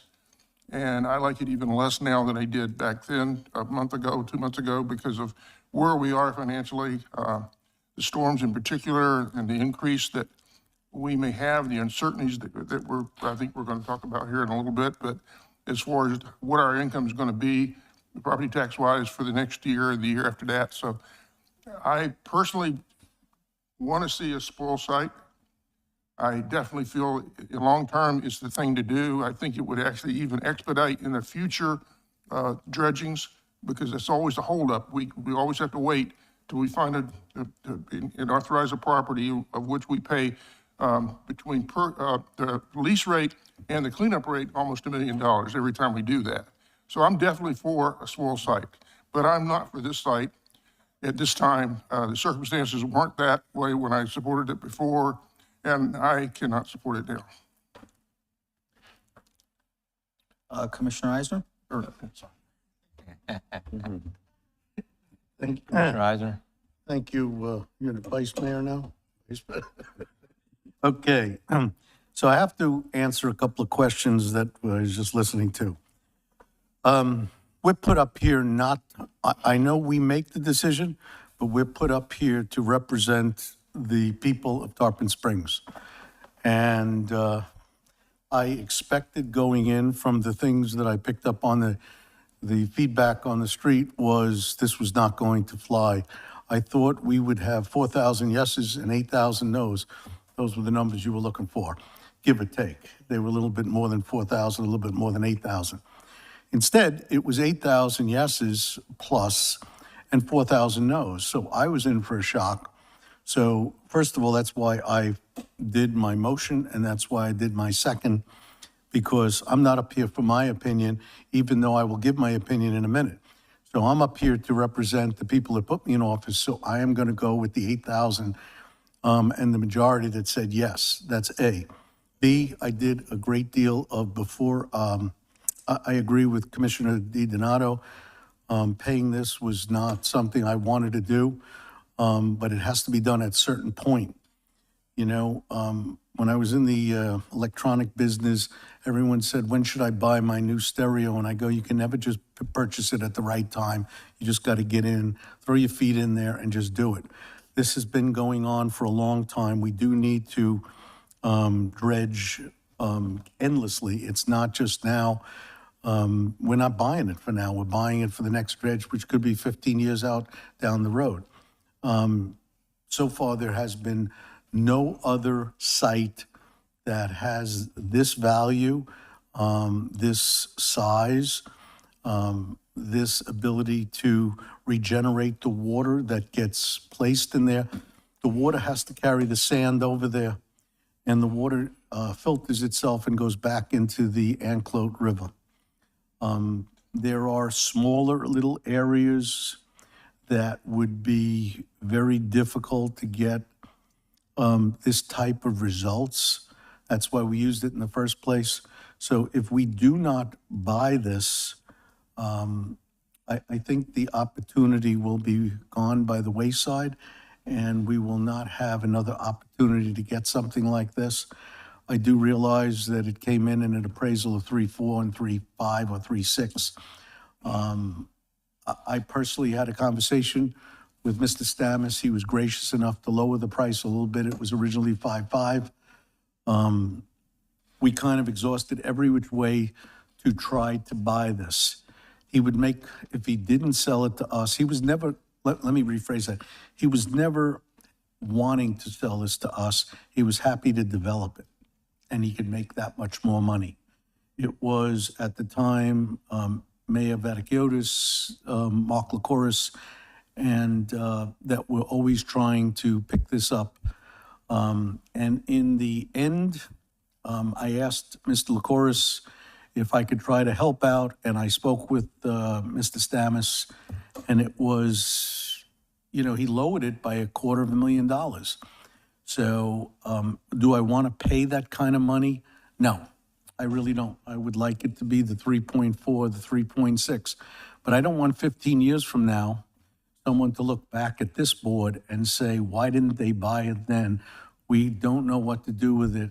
You know, years ago, we would dredge and put it on those little sandbars that on the sides of the Anclote River. And they grew into trees and whatnot. Can't do it anymore. Rules have changed. There is zero place to put it other than there. Everything else would be a shot in the dark. So for me, I am going to vote for this, not because of the price, but I'm voting on it because 8,000 residents overrode 4,000 residents. So they're asking me to do it. And at the same time, this is an opportunity that if we pass it by, he will build on it and we won't have a second bite of the apple. So that's the way I'm going to go. Mayor Koulias. Yes, please. I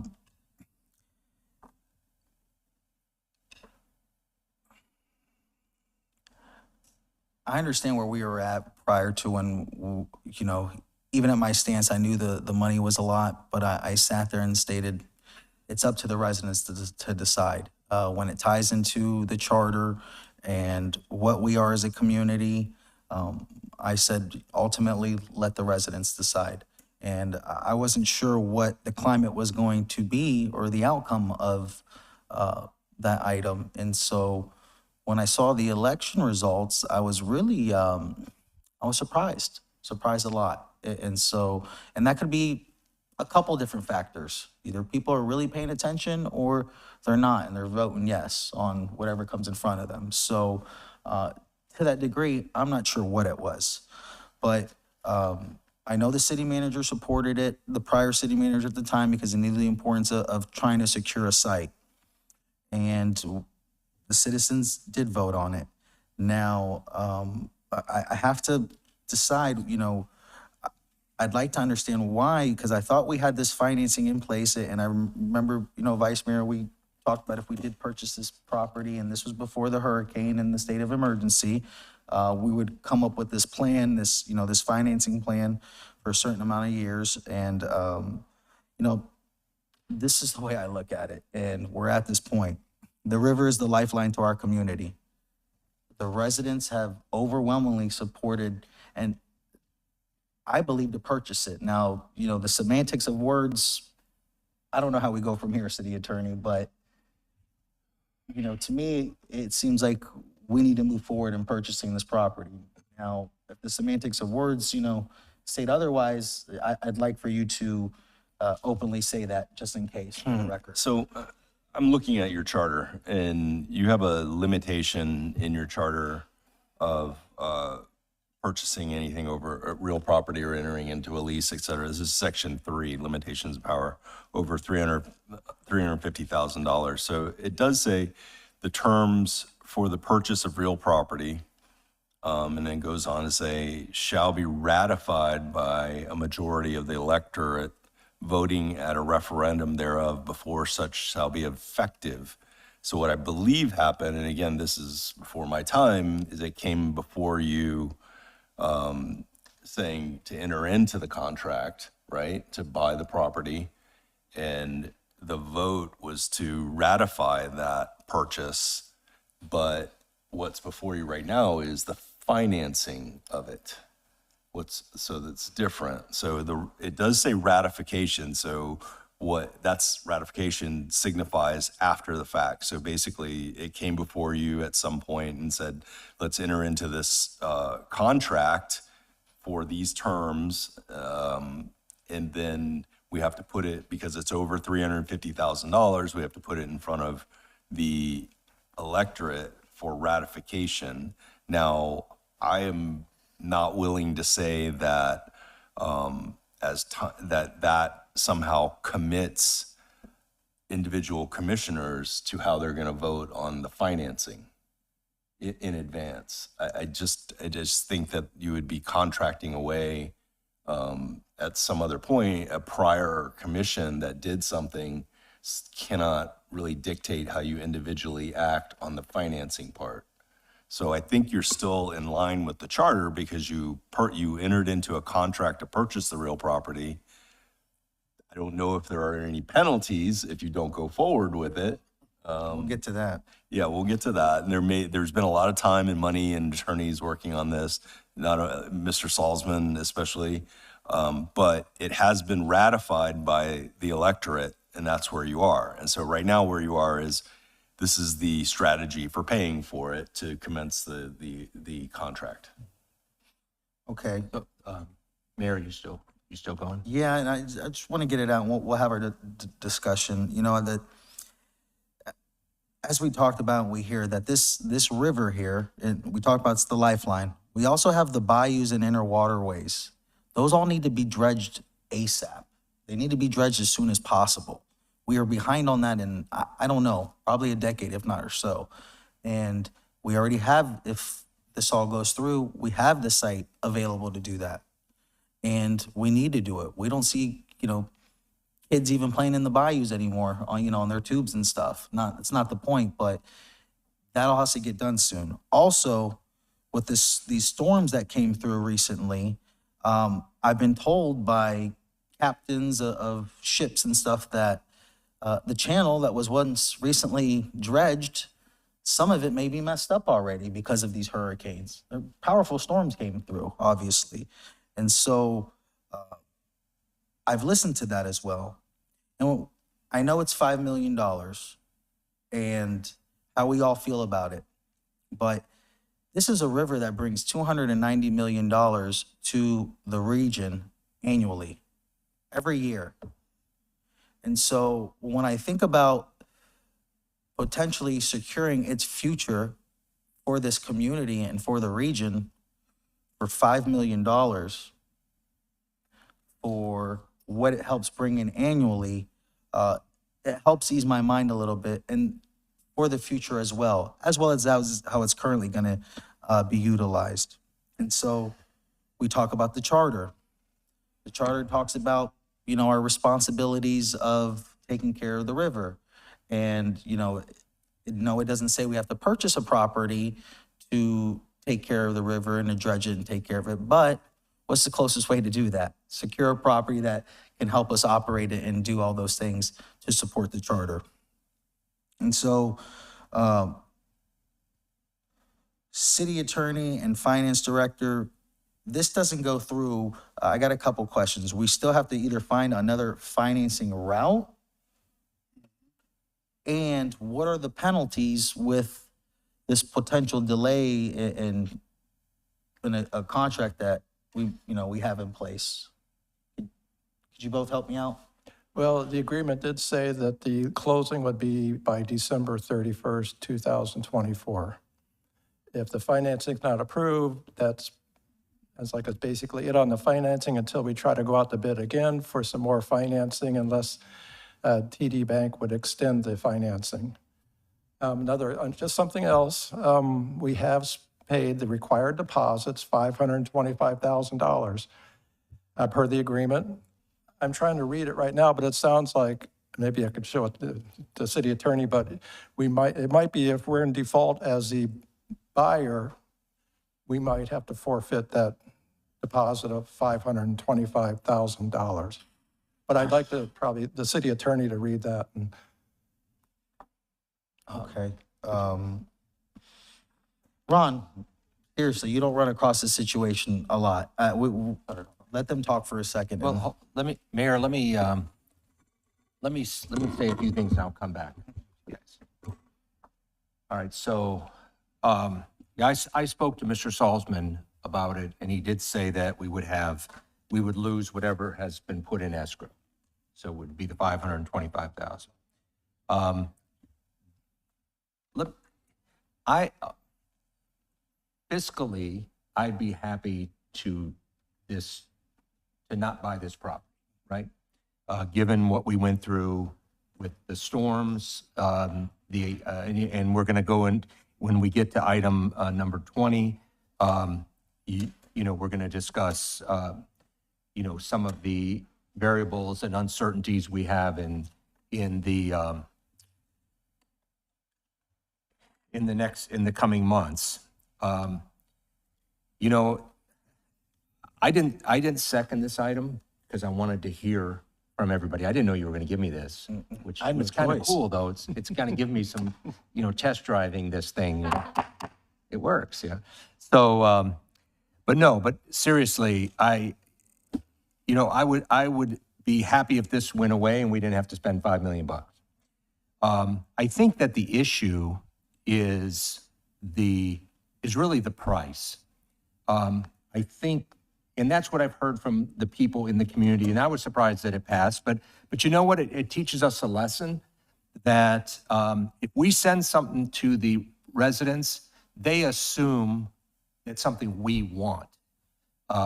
Because especially when it's going to a November election with a presidential election involved, you've got a lot of people going to vote that probably really aren't fully educated on city matters as much. But regardless, it's not our job to try to figure out, the intent of the voters. We did get a vote. My concern, again, has always been on the fiscal. But if we're looking at it appraised at 3.6. We end up buying it for 5.2. We understand, again, the motivation of the seller. He incorporated some opportunity money in there, and I get exactly why he's doing it, because he could make money on the 3.6. To him, it was worth 5.2. So really, we're talking about a difference of 1.6 million, the difference between the appraised value and what we're paying. That's the sore spot, I think, for what I heard from most of the residents. It wasn't not buying the property, it was just the price was, sour on people. But it's 1.6 million. We're going to forfeit 525,000. Let me ask you, Ron, the 525 that we put up in escrow, now we get that back because we're going to fully finance it, right? Yes. Okay. So the 525 that's in escrow really in essence pays almost the first year's debt service on it, right? You Correct. get the money back and that pays the debt service for the year pretty much. The average debt service is $670,000. Okay, but it pays the majority of the debt service for 1 year. So we know, and again, my biggest concern, given the storms, is really this coming up year. So given that, given the overwhelming vote of the people, given that I think, 5-10 years from now, we're going to forget how much we paid for it, and we're going to probably be happy we have it. So, and also, Commissioner Banther, when, I don't know if you had watched that meeting, but I did a little study on our debt service. Debt service, I compared us with all the other municipalities. Like Ron Herring says, we're really, really low. Even with this debt, we're still way beneath what all the other municipalities have. And Ron, when are we paid up on the big debt service that we're paying now? Don't we have a few things maturing soon? Are you talking about the water plant bond or? Yeah, what do we have that's Well, that's, maturing? I think, 2000 because we went over some things, like we had some, whether it was equipment, debt. Well, we got a couple fire truck leases. Yeah, that are coming up. Yeah. So I we think had. one's got one more year on it. Yeah, and that was how much went on those leases? How much? I know Oh, I'm they're putting you about on the spot. 300 We and went some through that thousand. together. So we had some things that matured, so it's not going to hit us quite as hard. So despite, I mean, trust me, there's a part of me that would love to kill this tonight, but I don't think that would be the right thing to do. So I think I'm going to go ahead and vote to proceed. So I don't know if we need to have more discussion because it appears we have 3 votes. I have a quick comment. Okay. I have a comment also. All right. But that's where I'm at right now. And again, it's our job to make the tough decisions, and this is a tough one. But I'm gonna go that way tonight. So go ahead, Commissioner. I don't know which one of you had your thing up first. Eisner and Banther, both of them. Commissioner Banther. I can't see that. Yes, thank you. The lights. Yes, and when I say up here that I want my colleagues' input, I'm serious about that, especially for matters like this, when I wasn't part of the original conversation. You all know me, I'll dig my heels in the sand all day, but if there's things I wasn't a part of, I like to listen and learn. From what I've heard tonight, my personal opinion has not changed. I'll leave that private. I'm sure you can guess what that opinion is. But I'm willing to vote for this tonight based off what I've heard here. Still have some great concerns about it, but in light of learning that we would lose $500,000 in escrow, I'm not saying you only go through a deal based off that, but in light of that and the other things we have heard as well, I'm willing to support this tonight, to kind of help the cause, if you will. The dredge, the dredge was recently, I don't want to say completed because it's never truly completed. It was recently performed, and I believe that we leased the site last time with help from then Speaker Chris Sprouls and the county commission. I do know it's a site that's ripe for development, and I'm sure if we passed on it, we would indeed make money and surely develop it. So I'm going to give it my support tonight based off what I've learned. My personal opinion does not change, and I just urge the public to always never, if you don't, I'd rather you not vote on something than just vote how you think it should be. Like if you see a referendum item, do your best to learn each side, but I'm also careful not to make assumptions of why folks vote certain ways. So I will end up supporting this tonight based off what I've heard. Thank you. Commissioner Eisner. Thank you, Vice Mayor. I think we have a little bit of, and I'm a little bit shocked to hear all of what we're hearing. I'm glad it's moving forward. But first of all, we made a ruling that we were buying this up here. We turned that over to the residents for a referendum. If we're to put referendums out for the public to buy something and then we decide to not buy it, so that kind of removes the public from the decision-making. So then we're kind of sitting up here saying that we're the decision maker, not the public. And I believe it to be wrong. I believe that the public is the ones who have to make that decision about spending the money. In addition, I've read through this whole resolution, and this resolution has nothing to do with purchasing or not purchasing the property. What it has to do with is, do we accept Ron Herring's deliverance of, was it TD Bank? Yes, TD. TD Bank giving us a 4%, 4.39%. 4.3, and also giving us the ability to pay off prematurely versus the other offers, which were 4 years, correct? Yeah, the Give or earliest take. one You was don't have to be exact. 4 years, October 1st, 2029. I don't understand why we're up here talking about whether we should purchase it or not, when that's not what's up before us. What's up before us is, how do we want to finance this period? Do we want to pay it off? Do we want to do the 4.3 with the quicker, with the prepay, no prepay penalty versus prepay penalty? That's what I came up here to do. I did not come up here to rehash whether we should have bought it, shouldn't have bought it. We should have done that all before we went and put that up as a referendum.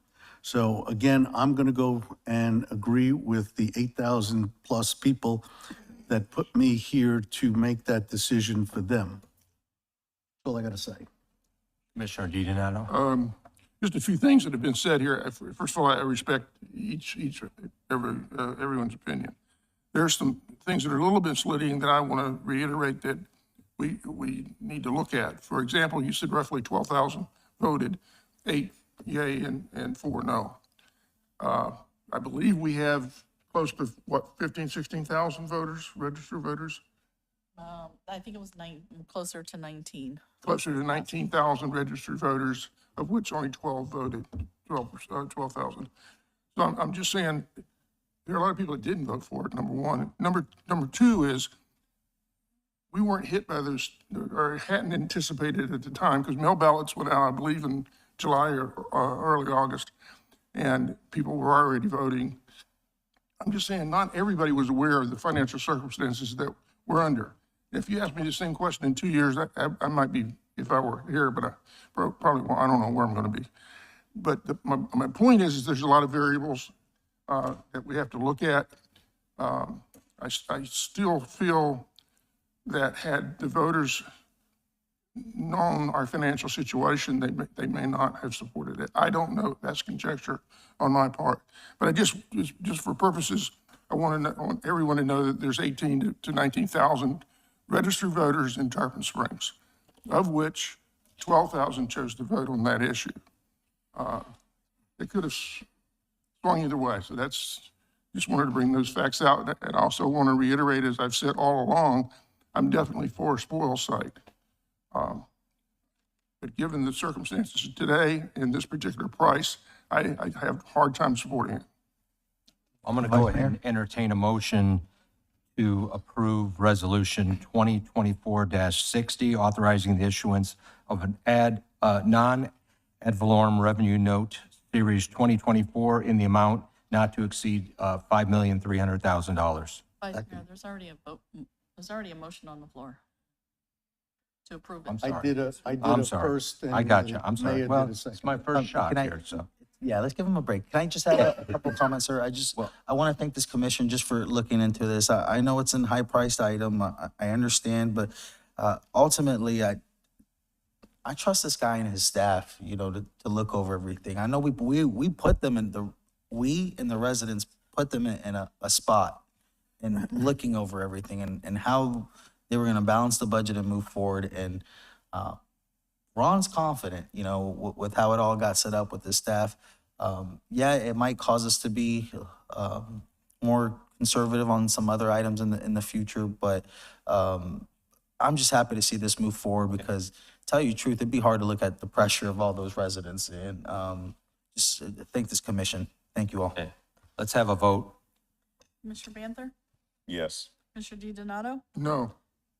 Commissioner Eisner? Yes. Vice Mayor Colianis? Yes, Mayor Kulyas? Yes. it passes. Okay, so. I will hand the gavel back. Can I hand the gavel back, or do I have to hold it first? Not hold. You can hold it. You have to Soon enough. politely hand it. Soon enough.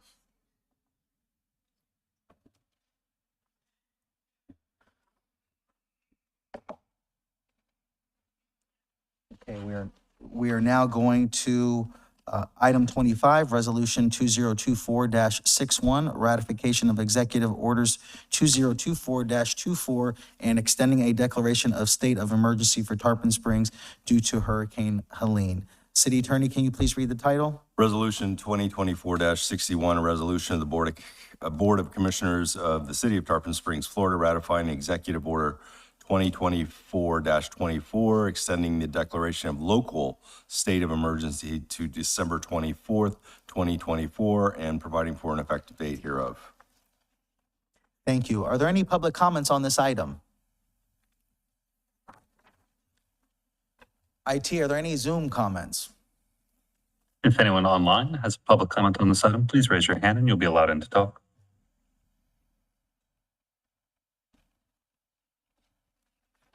And we do not have any raised hands at this time. Thank you. Hearing none, the chair will entertain a motion to approve Resolution 2024-61. So moved. Second. There are no further comments or discussion. Roll call, please. Commissioner Banther? Yes. Commissioner DiDonato? Yes. Commissioner Eisner? Yes. Vice Mayor Colianis? Yes, Mayor Kulyas? Yes. Item 26, Resolution 2024-62, ratification of Executive Orders 2024-25 and extending a declaration of state of emergency for Tarpon Springs due to Hurricane Milton. City Attorney, can you please read the title? Yes, sir. Resolution 2024-62, resolution of the Board of Commissioners of the City of Tarpon Springs, Florida, ratifying Executive Order 2024-25, extending the declaration of local state of emergency to December 24th, 2024, and providing for an effective date hereof. Thank you, sir. Are there any public comments on this item? IT, are there any Zoom comments? If anyone online would like to make a public comment on this item, please raise your hand and you'll be allowed in to talk.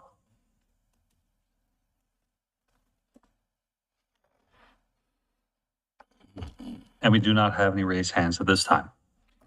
Thank you. The chair will entertain a motion to approve item 26, Resolution 2024-62. So moved. Second. There are no further comments or discussion. Roll call, please. Commissioner Banther? Yes. Commissioner DiDonato? Yes. Commissioner Eisner? Yes. Vice Mayor Colianis? yes. Mayor Kulyas? Yes. We are now going to item 19, business items, shuttle service discussion and direction. And we have City Manager Charles Rudd to present for us. Thank you, Mayor. We have provided you with some more information in your packet, both on working with the freebie service and for purchasing, as one of our neighboring communities did. The staff procurement advised me not to have freebie come and present in the event you choose to do an RFP. We couldn't have a potential responder already presenting. So if that's the direction tonight, if you want to go with, in order to try it out, work with someone like freebie, we can arrange to have some, draft an RFP for your approval to go that direction, or we could bring back more information, buying trams ourselves and the cost to do it internally for your decision on that as well. So we're just looking for some more direction tonight on which way the commission would like to go. Thank you, City Manager. Are there any public comments on this item? IT, are there any Zoom comments? If anyone online would like to make public comment on this item, please raise your hand and you'll be allowed in to talk.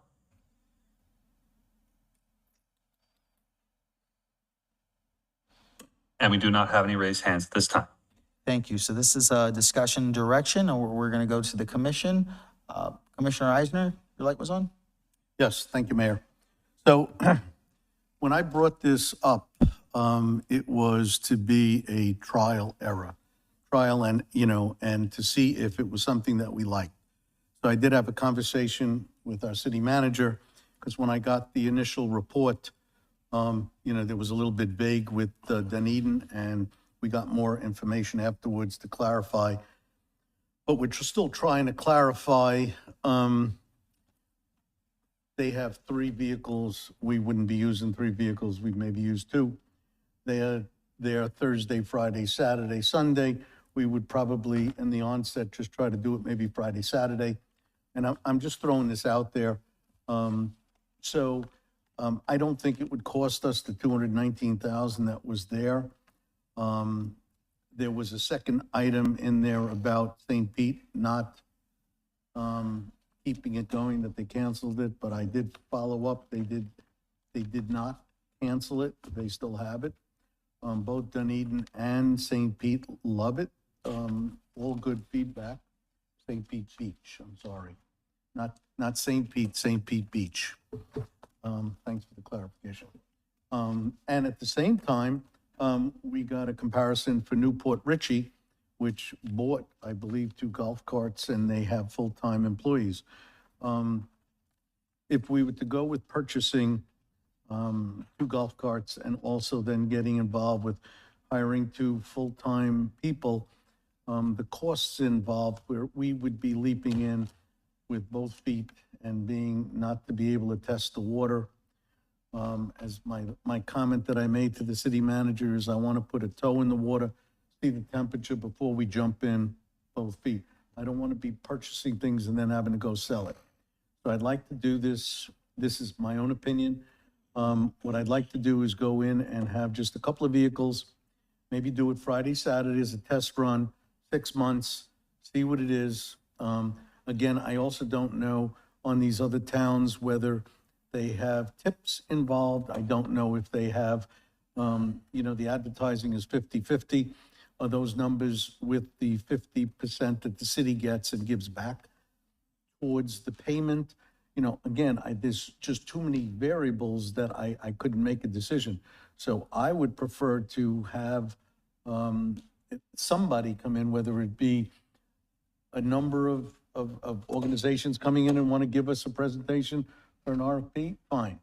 If we just want to have Freebie come in and just do a trial and error and see how it is, get feedback definitely from the people to see if it's something that they like, see if it stimulates business. I know for sure if people want to celebrate, go out and have drinking Friday, Saturday night, I'm sure the chief will be very happy that there'll be no drunk driving going home. So, I don't know also if Dunedin's is a route or do they go per call? Because if they're on a route, they're driving constantly. If they're on a per call, they could be sitting still until the next call comes in. So I don't know. Again, these are the questions that I would like to ask. There's so many questions to ask about this. But I would like to try it, at least for 6 months, and see how it is. We can add to it. We could subtract, from it. Everyone that I've spoken to in town all feel it is a, advantageous to to people in town. They all like it. They'd be able to, make a call and go from the sponge docks to downtown, or vice versa. We don't have any way to do that. It's a decent walk. It's, if you are drinking, it's a good way to walk it off. But, it just gives you that freedom to go back and forth. I also will tell you, when we do the wine walk, they have the trolley that brings you back and forth between the sponge docks and the downtown. So this could be this. We don't have to have them going to pick up people and drop people off in town either. We could set up a guideline of how far they can go. So there's a lot of different which ways, and I'm willing to listen to what the other commissioners want. But I just think we should get our own proposal, because every one of these towns have their own lay of the land. So, we have, I know Newport Richey has one location, it's Main Street. and that's where they come and go. We don't, we have more so different areas to go to, so I just would, I'm dying to have it come into play. As I said, a number of the residents always, they don't want to go to the sponge docks and pay. They go, that is for tourists, and I do want to try to alleviate that and get more of our residents to be at the sponge docks and, eat and drink and be able to go home safely. That's my take. Thank you. Thank you, Commissioner Eisner. Vice Mayor Kulianis? Yeah, this is good information. I mean, I too think, having one of these or two of these things going around town, it'd be nice. I think we're a little bit ahead of ourselves even to, I'm hesitant to increase the budget right now on anything. This isn't budgeted. So, given, and you'll hear my comments on item number 20, but I think this should be incorporated into a overall strategy, with parking and moving people and all those kind of things. I don't want to do this ad hoc.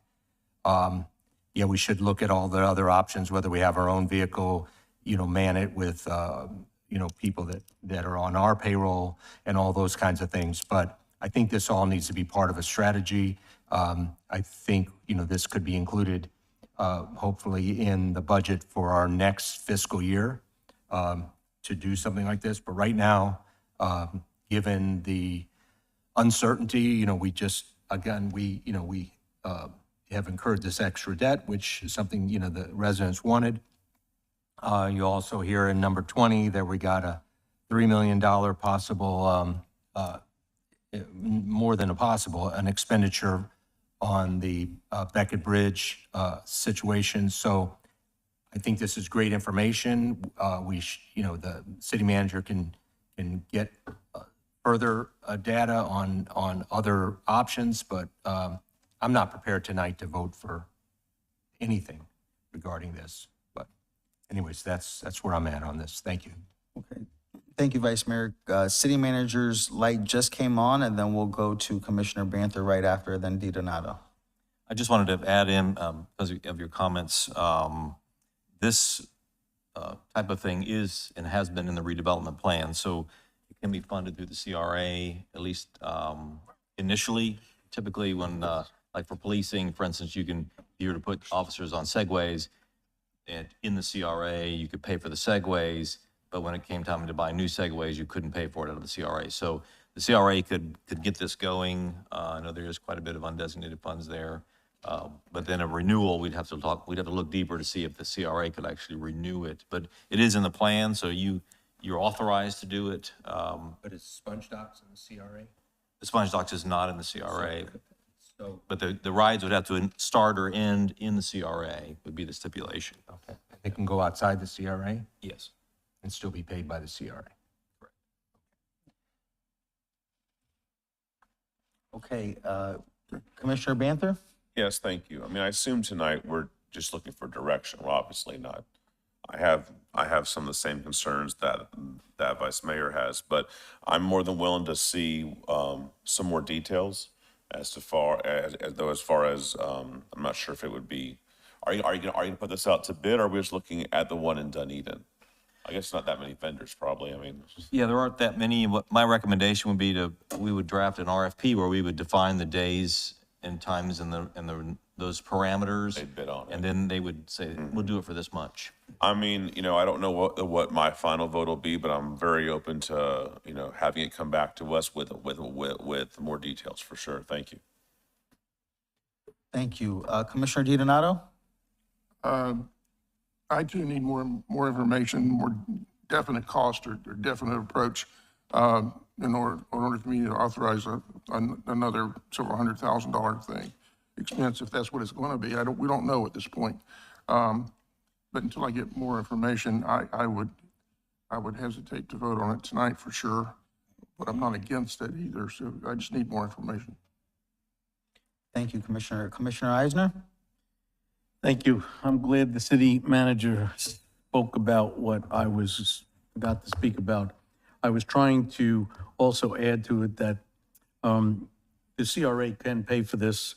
I did speak to Ron about that earlier today.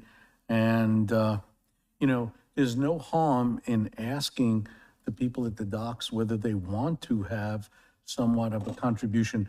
Now, again, if you're talking about Dunedin that has 218 or 219,000, I forgot which one it was, but they have 3 vehicles and it's time, they're running from 11 a.m. to 11 o'clock at night. And on the weekends, they're working till 12, I think it was, what I remember. So you're talking about a lot of hours. We don't have to have a lot of hours. We can make this, just the evening hours just to test the water, 2 vehicles, and see if that works for us. We also don't know whether they took the plan of with tipping or without.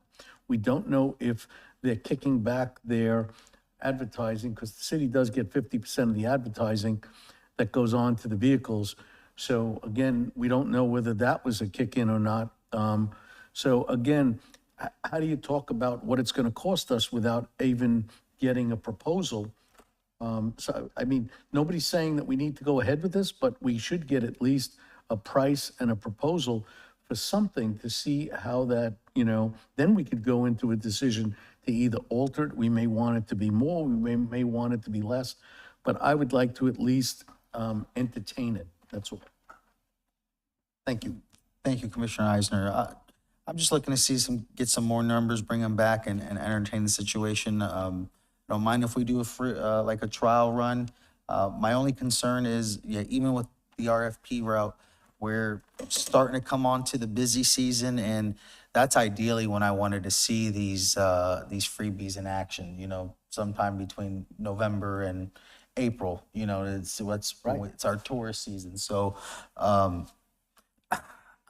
don't know if there was a way to even get that possible as soon as possible, but that's my goal. If it comes around where we get this trial run to start after Mother's Day, which is typically known as when the season ends here in the area, then it's not worth it. So that would be something we would have to look into for the following year. So if it's something that we could have enough direction or information to bring forward to possibly have that trial run even start this year, I'd be open to looking at it. But if it's something to start a trial run, and like I said, May and after, I don't want to support it because I know how the season is, and we'd have to circle back again and revisit all the different avenues. But yeah, show us the bid from the RFPs, and then if that's a lot, then I guess we'll try to look in-house. But thank you. Do we need a motion? I think he was just looking for direction. Yeah, I think I've got a Sure. good All right. feel for what, we'll bring back an RFP and see if you like the scope of it.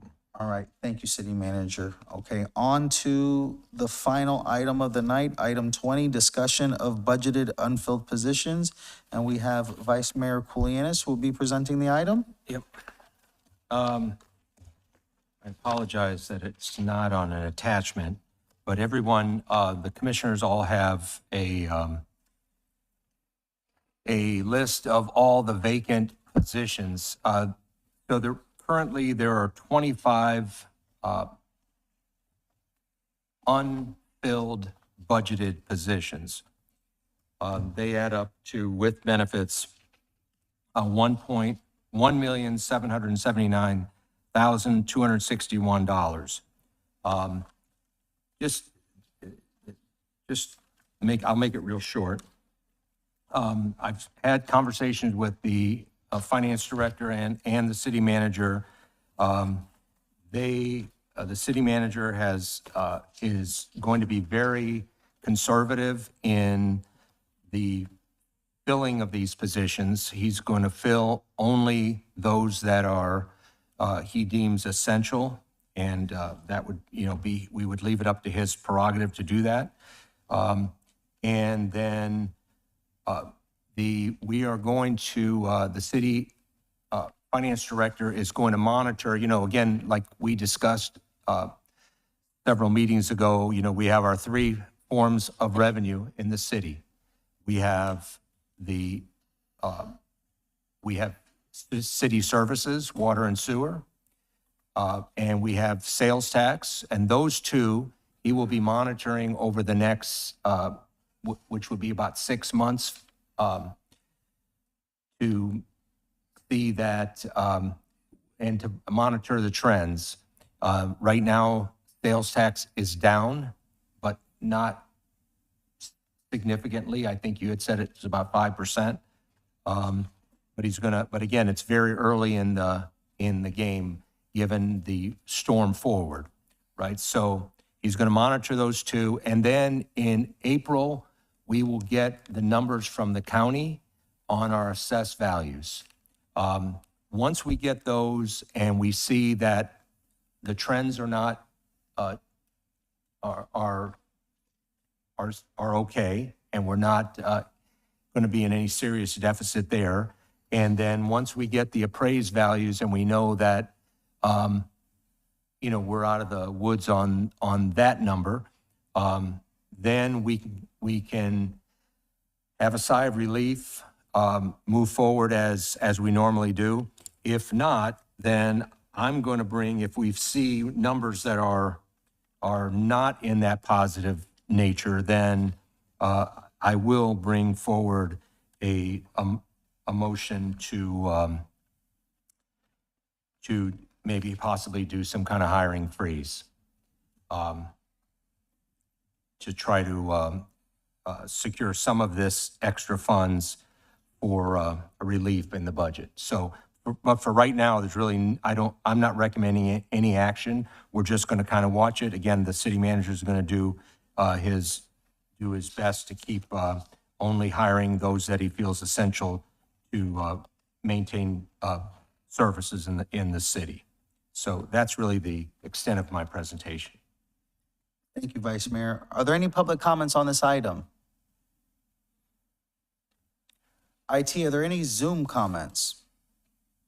If anyone online would like to make a public comment on this item, please raise your hand and you'll be allowed in to talk.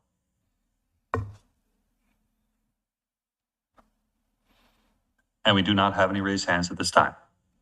Thank you. As a discussion item, are there any other commissioner comments? Okay, I'd like to say one, Vice Mayor, I know exactly what you're saying. It goes into just looking out for the finances as this year comes on. And what I will say is I've talked to a couple department heads at times, different times, and I've asked, hey, what happens to these unfilled positions and they're not filled for the year or so forth? What's those budgets, the money gets used to help facilitate within the budget of the department sometimes, So it somewhat goes to that effect. But yes, if you see that, if we come together, we see things aren't going right, I should see no reason why we'd want to support that to help bring some extra income too. But yeah, it's actually an unwritten rule where they sometimes some positions aren't filled, not on purpose, but the excess money is used to help balance within the department. So go ahead, sir. But I'm at maybe a serious mental disadvantage because I've been in this world, right? Sure.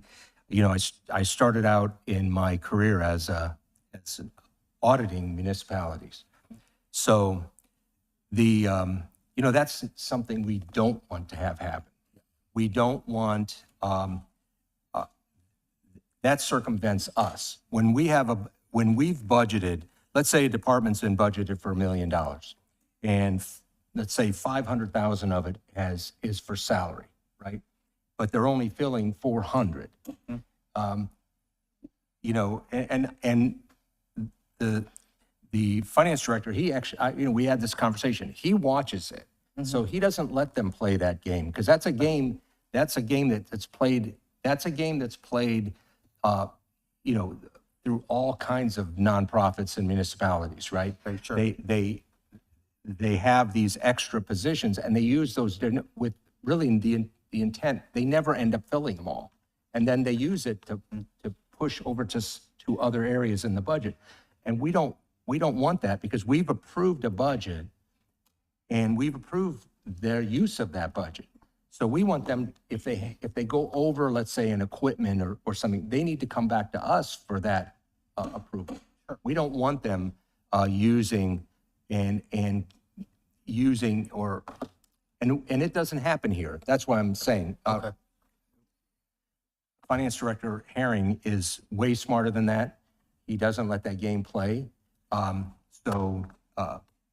we don't, in all deference to you, we don't want that. Okay. We want them to, we want them to, when they create a budget and they say they need 10 people, we want them to need 10 people. Not that they need 8 people and they throw two extra so they have some kind of extra play money. That we don't want that.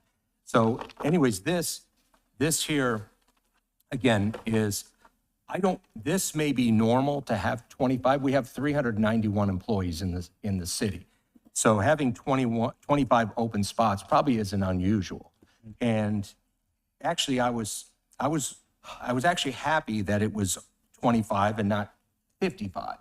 Okay, so it tells me that they're really not playing that game that you're talking about. If these are, and again, when you look at them by departments, there's only like one in each department. The fire department and the police they're totally different. First of all, they're union, and we wouldn't even mess with them anyways, one way or the other. And there's really not that much here. So again, he's going to just watch it. And again, because we don't know what's coming around the bend, I hope that, like I said, we have either ostriches, we have a head in the sand, or we have Chicken Littles. Lately, I've been at Chicken Little. So, and hopefully the sky is not falling, everything's going to be cool. And come April, we get good numbers from the county, and all is well, and we move forward.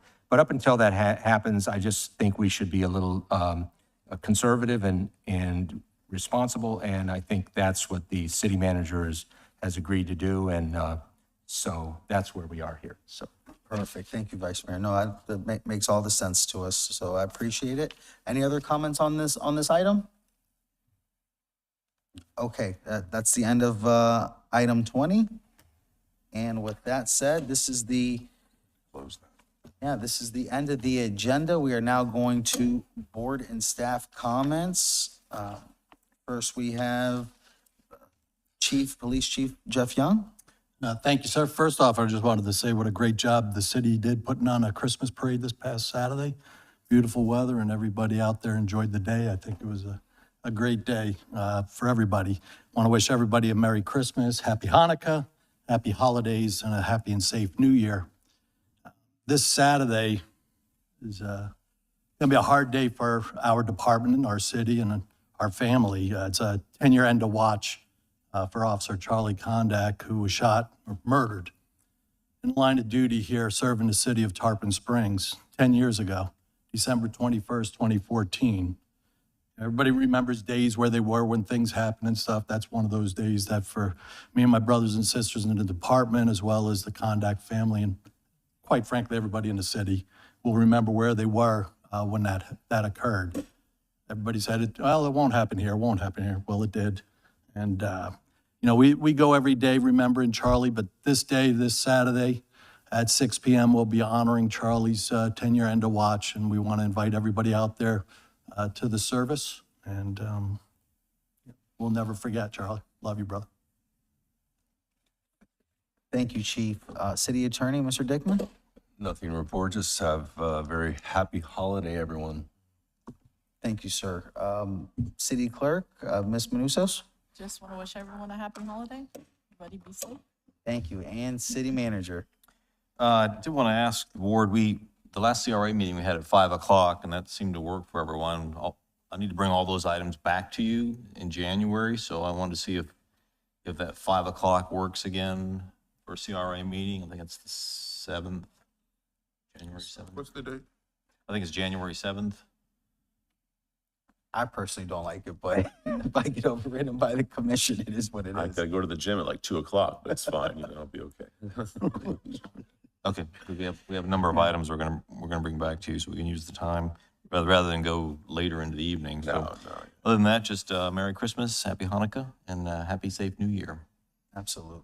Then we're now going to board comments. Commissioner Banther? Yes, thank you. We all had a great time in the parade. My girls blew all the candy out before we got like a block to Old City Hall. I'm like, preserve your candy and beats. We bought so much, and I'll buy double next year, I guess. But it was great. I want to thank the chamber. They did a great job at getting us all golf carts that were just decked out like nobody's business. So it was, but the star of the show, I think, was now former city manager Mark Licouris being, what was it, Buddy the Elf? There wasn't that. That was just priceless. I hope he still is part of the parades, even though he's going to be enjoying his retirement soon. Biggest elf you ever saw. Yeah, it was a sight to behold. I think that would have won the award. I have no further comments. I'll be there Saturday for the remembrance. I remember that very well. I was in office then, and I did my ride along the night before, so it was just very eerie. So we don't want to forget that, and I hope everyone has a great Christmas and a happy Hanukkah. Thank you. Thank you. Commissioner DiDonato? I want to wish everybody a Merry Christmas and Happy New Year and Happy Holidays to all.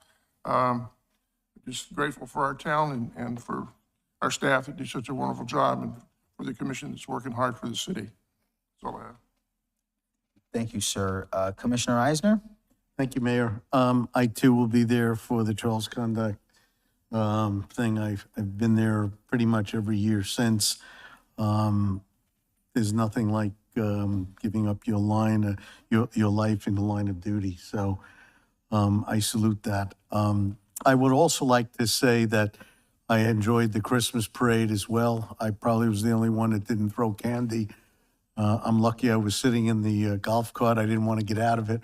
My foot still hurts, so it was good that I was just sitting still. But, to see the people's faces, I wasn't like the mayor who was throwing two handfuls of candy, and just shredding people with candy. I never saw so much. I got to watch all the candy being thrown, but I got to watch the kids' faces, and it was something to really behold.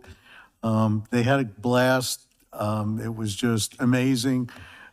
As we got down at Tarpon Avenue, there was just so many people. And, I hear my name being yelled at from all over the place. I couldn't even acknowledge. So I do want to wish everybody a Merry Christmas, Happy Hanukkah, and a happy and healthy New Year. And I still have a full schedule between now and the 30th. I don't know how that happened, but I hope to see everybody around town. And I wish everybody some good health for the new year as well. And I want to also commend this board.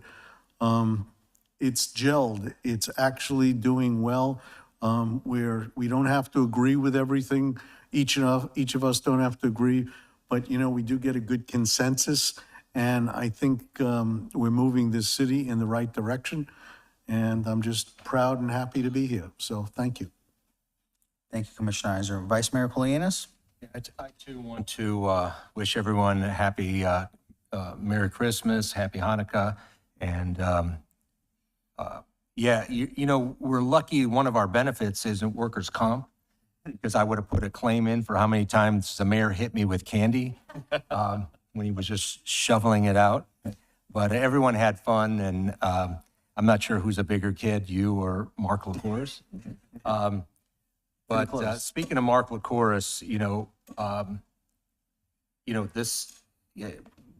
the next time we have a regular BOC meeting, he will no longer be with the city.